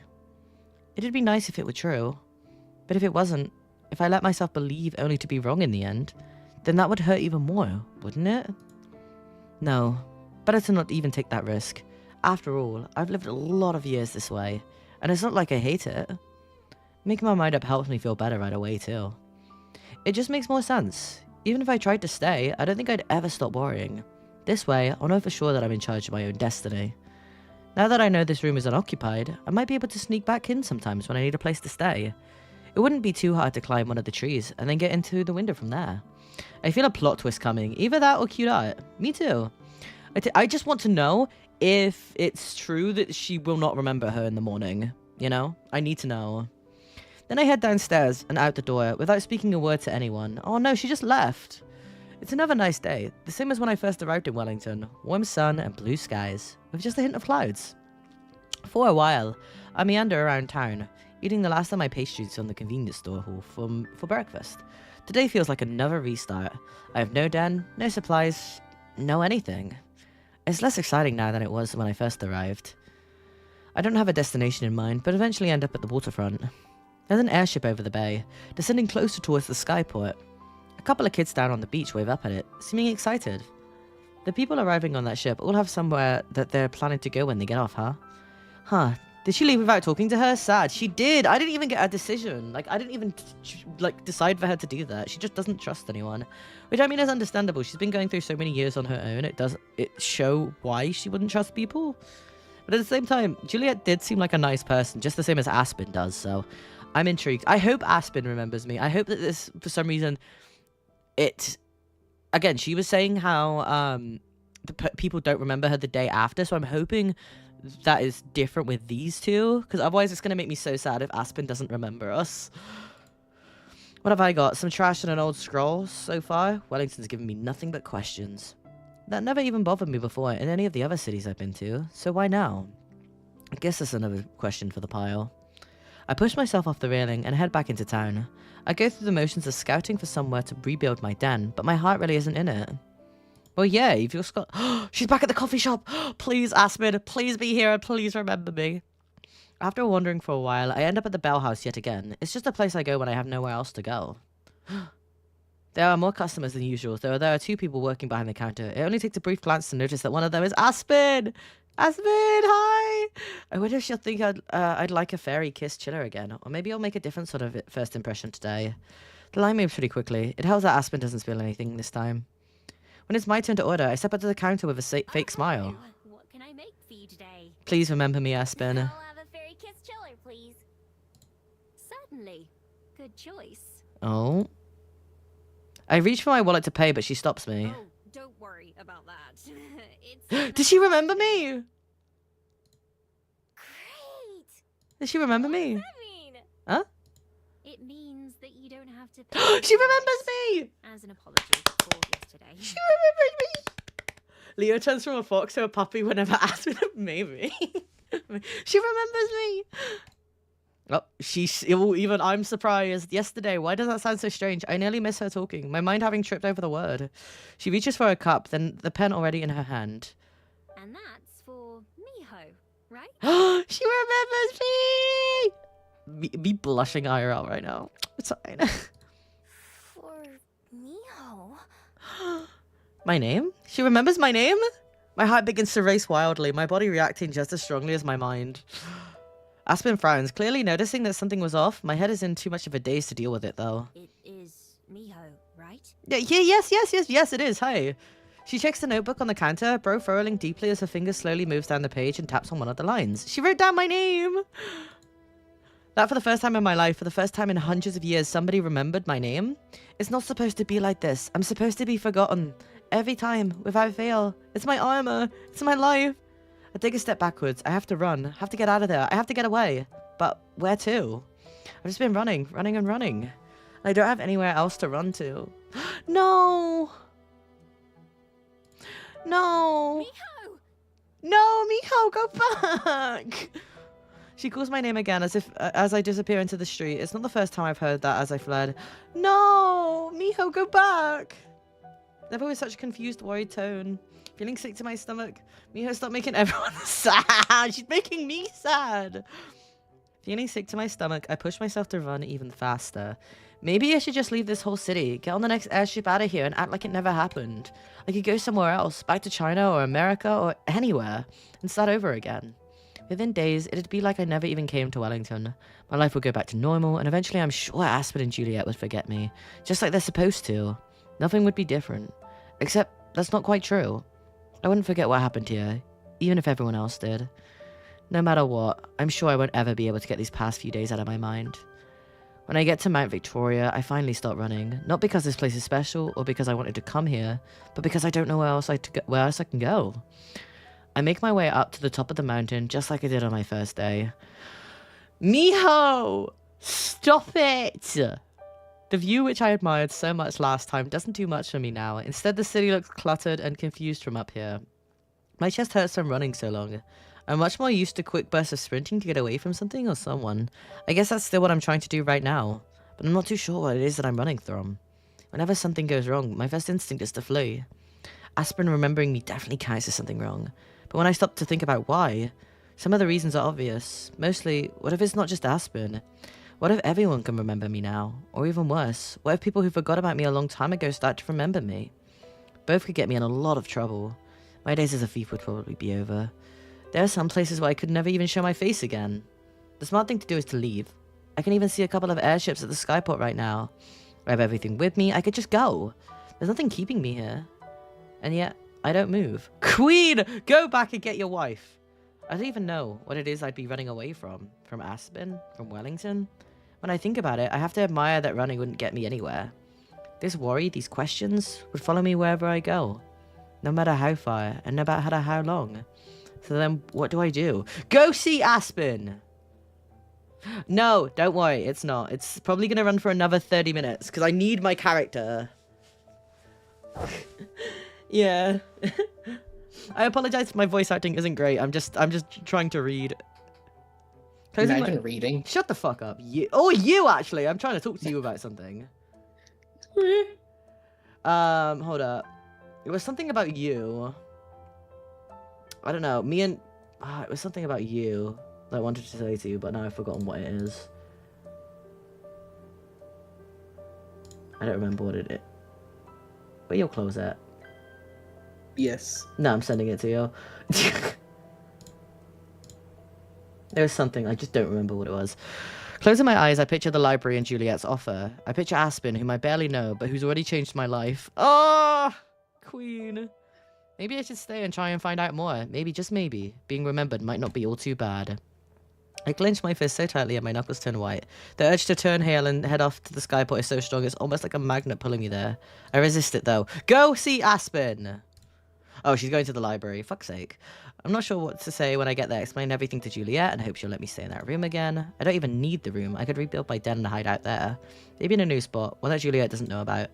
Not having to worry about the weather or other animals would be nice though. There's no telling if Juliet will remember me though. If not, it might be easy to pretend this is my first time visiting and just ask if there's anywhere I could stay. Even though I'm not moving very fast, I still don't feel ready for this conversation by the time I reach the library's entrance. Go see Aspen! You probably confused the life out of her. She's worried about you. You idiots! I'm gonna punch Miho. I'm gonna punt her. But you are so real. I do turn it from a fox to a puppy whenever I see Aspen. It's only been an hour or so since I left the Bell House, so it's not late enough for the library to be closed. The usual stream of people flows in and out of the doors. Okay. You can do this. Miho, stop being a twat. Go see one of your wives. I stand off to the side of the entrance, preparing myself as people pass to and fro. My heart is racing the same way it does during a tense break-in. Maybe even harder. I don't think she's ungrateful. I think she's just worried. I think she's just been so used to being on her own for hundreds of years, to the point that she just does not feel like she can trust anyone. So I don't think it's ungratefulness. I think it's just a really bad trust issues. Fighting off my instincts, I open the door and let myself inside. Oh, I've been expecting to have to look for Juliet, but instead she's right by the entrance. What surprised me most, however, is that the Aspen's there. Oh my gosh! Large just beside her, Aspen, who is now engaged in conversation with a look of deep concern on. She's worried about me. Hundreds of years alone will do this to someone. Yeah. Are they talking about me? They're talking about me. They want my sippy. I barely catch the end of the Juliet sentence. She notices me only moments after I spot her, and for a second her mouth performs a perfect O of surprise. OMG, the meetup is real! Ah! The two bad bees that want me!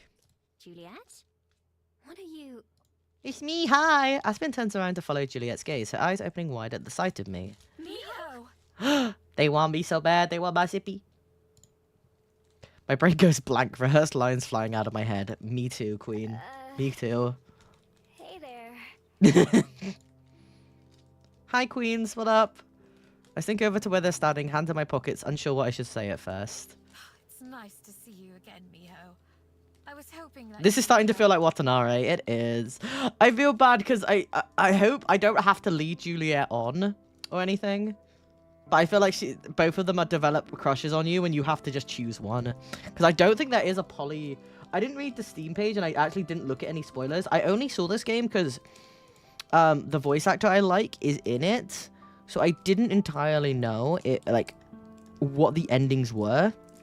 I have absolutely no idea.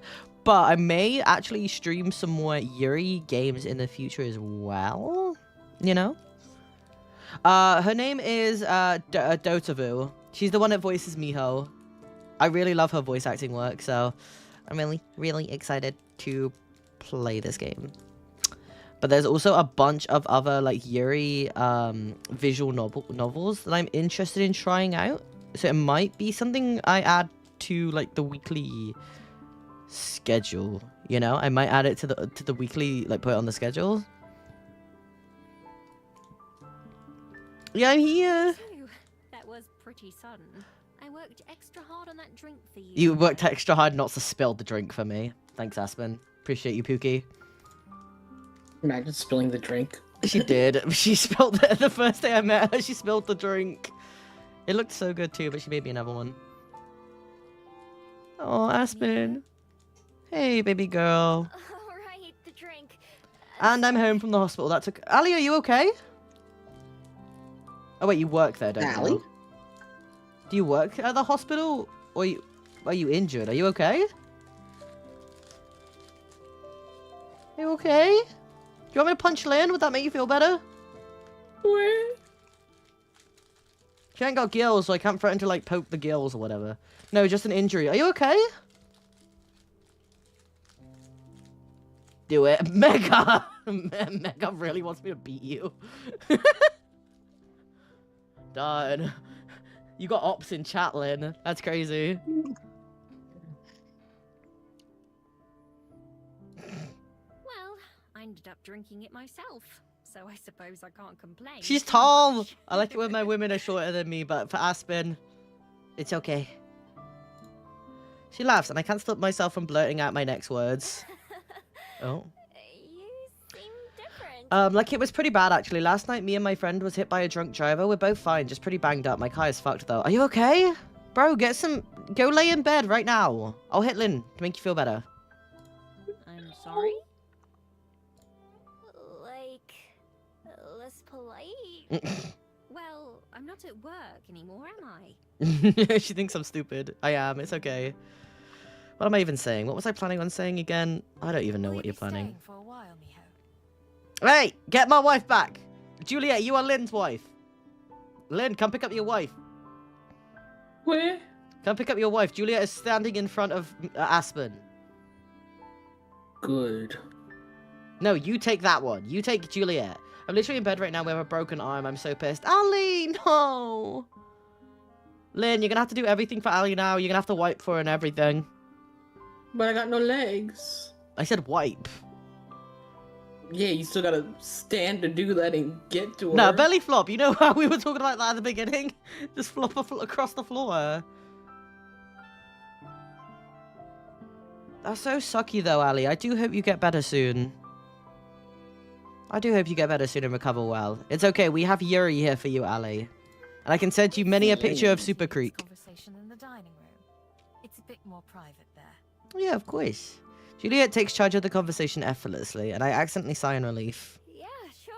That sounds great. Yeah, it's okay. You can share Lynn's wife. Okay? This one here is Lynn's wife. This is Juliet. Aspen is mine though, so you cannot have. But it's mine. It's mine. But I'm also having glad to hear Miho, that. so. But I am Right Miho in then. this scenario, I guess. So, Aspen mine. Juliet leads the way down the hall. Why do you have just a picture of yourself on the wall? You're the only one that lives here, Juliet. That's kind of conceited. Conceited, whatever, one of them. Like, Lynn, would you have just a picture of yourself in your house? Did no I have one else? pictures of myself on my phone. Yeah, but that's like to put, like, I don't know, for memories or whatever. But like having just a painting of yourself on the wall. Well, you said for memories, would that not apply to the It's painting? literally just her posing for a painting, Lynn.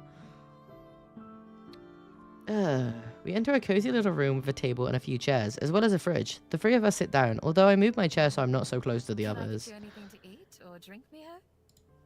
I shake my head, I'm hungry, but I'm way too nervous to eat. Juliet smiles in response to my answer, which came just a little too quickly to sound natural.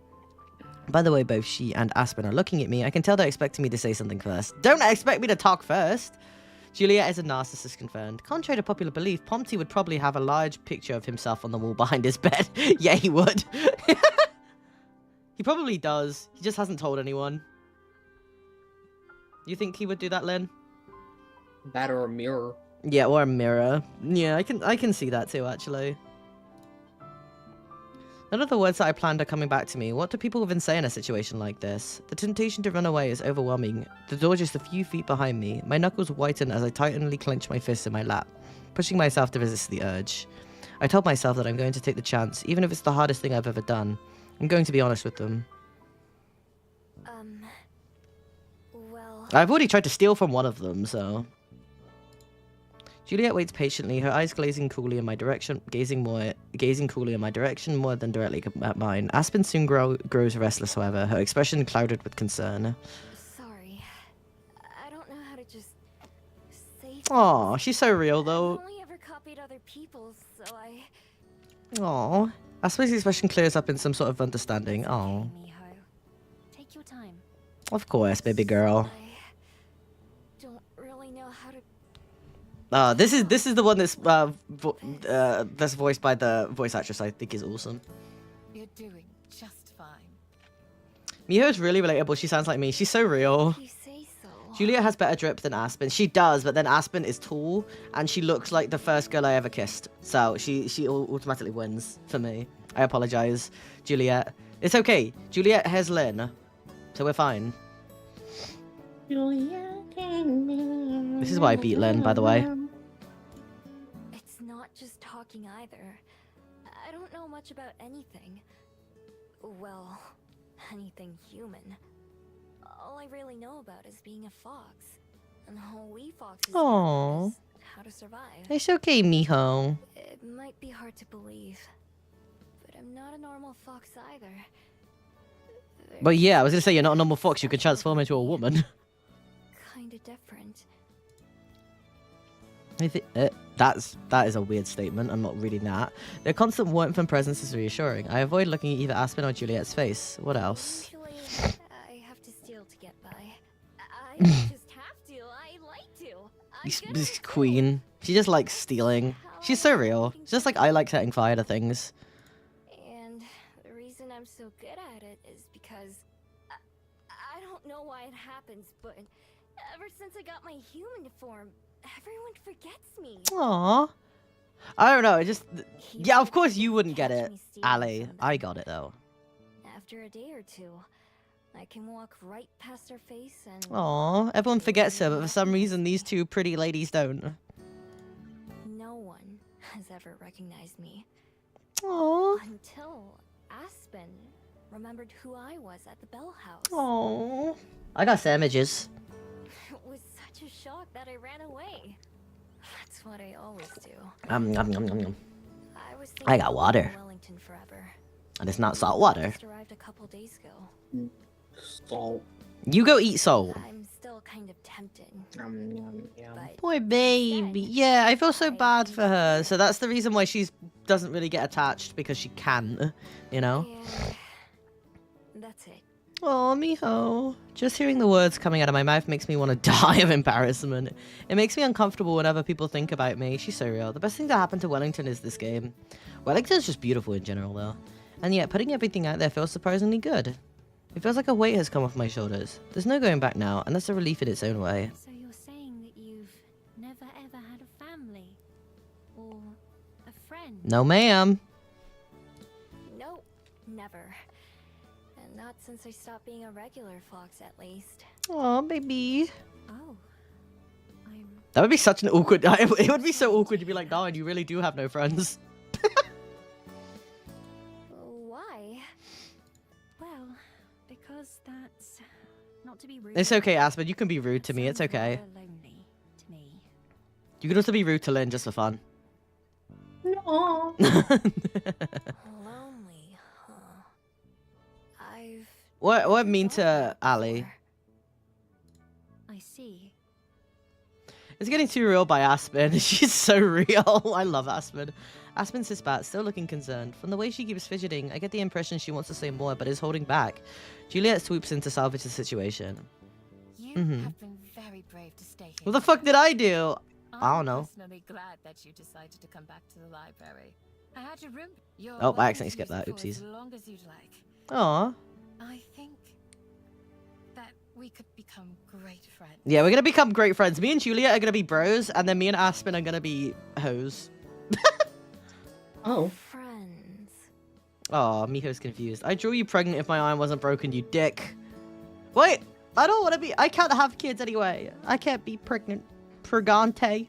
I can't be pregante. Make Lynn pregnant. No. What Uh-huh. makes you think mine works? Yeah, we both got PCOS. Well, you probably have it. I rolled the word around in my mind as if it was a strange food I'm gingerly trying. Is that a word that fits me? Is that something I could have? I've never seemed like a possibility before. It's a hypothetical drawing. It's not real. You're not real. Ha! None of what Juliet offered me has. Right now, it feels like I'm standing at the end of one path and the beginning of another. I could turn around and go back the way I came. Back to the den and a life spent alone. I know that world. I've lived in it for so many years. But I can't just go back. Not now. Not when there can be something more. Something new. I can get ladies. Everything could be different if I just let it. When I look at Aspen and Julia, I can tell what they're hoping that I'll stay. Think I'd like that. Yay! Look! Lynn, look at this art! Look at ladies! Lynn, ladies! Pretty ladies! Lynn, look! I'm looking. Pretty ladies, my wife. And Lynn's wife. My wife. And Lynn's wife. My wife. And Lynn's wife. Oh, they're so happy I'm staying! Well then, Miho, Ah, they're so happy I'm staying! welcome home. Oh, that's so cute! Art is good. Honestly, the artist did a fantastic job with this game. I think that's the first chapter. That was the first chapter. A life worth living. Oh, this art is really cute too. This art is really, really cute too. But I think we're gonna do a chapter a stream because this is almost 3 hours long. So, and that's just one chapter was 3 hours. It's as bad as The Walking Dead. Actually, The Walking Dead, each chapter's like an hour and a half.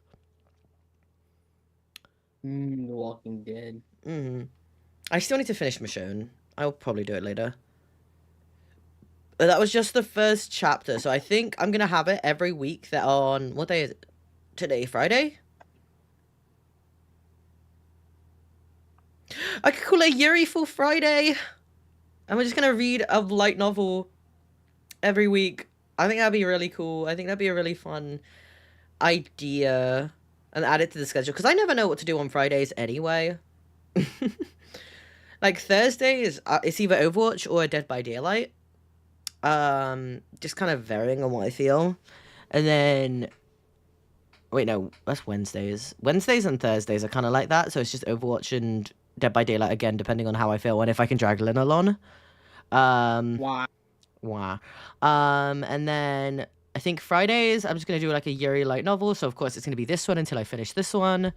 And then Saturdays supermarket sim. Sundays schedule one with a pumpkin and a fish. Lynn's just along for the ride. I needed Lynn for an emotional support. You think I could be in a game where I romance women on my own? I need 2 simps who don't get women to be here. Yeah. Both of us get nothing. Yes, bitch, give me nothing. Whereas Ali gets a pumpkin. I don't know what that says about Ali, though, in retrospect. Leo uses Lynn to make herself look better next to her. Yeah. Yeah. Yeah, I use Lynn to make myself look better. And because I can be like, yeah, ladies, I have legs. This one, no legs. Can I stop being shipped with freaking fruit? No. I will when you stop misgendering me. When you start misgendering me, I'll stop shipping you with a fruit. How's that sound? Leo might stop, I won't. Oh yeah, no, I still wouldn't stop. Because it's quite funny. I said herself and it autocorrect. Darn, you insulted my medical condition? That's kind of crazy. But yeah, I really enjoyed this stream today, and I hope you guys did too. But now I'm gonna go. I have no friends, so I'm here to have fun with Yuri. Well, you are always free, Mega. You are always free to DM me on TikTok and send me TikToks, because I send all my like friends Yuri TikToks. Even though Lynn doesn't like Yuri as much as I do, I still send her Yuri TikToks.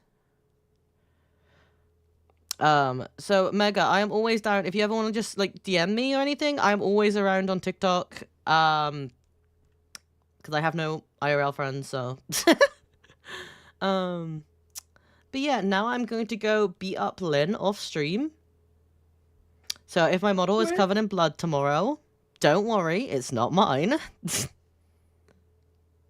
You just insulted Lynn for having no legs. I did, and I will continue to do so. Because imagine having no legs.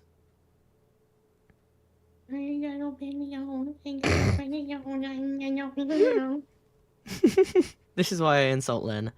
But yes, I hope you guys have a really good evening, and I will see you next. My friend almost had no legs, bro. Skill issue.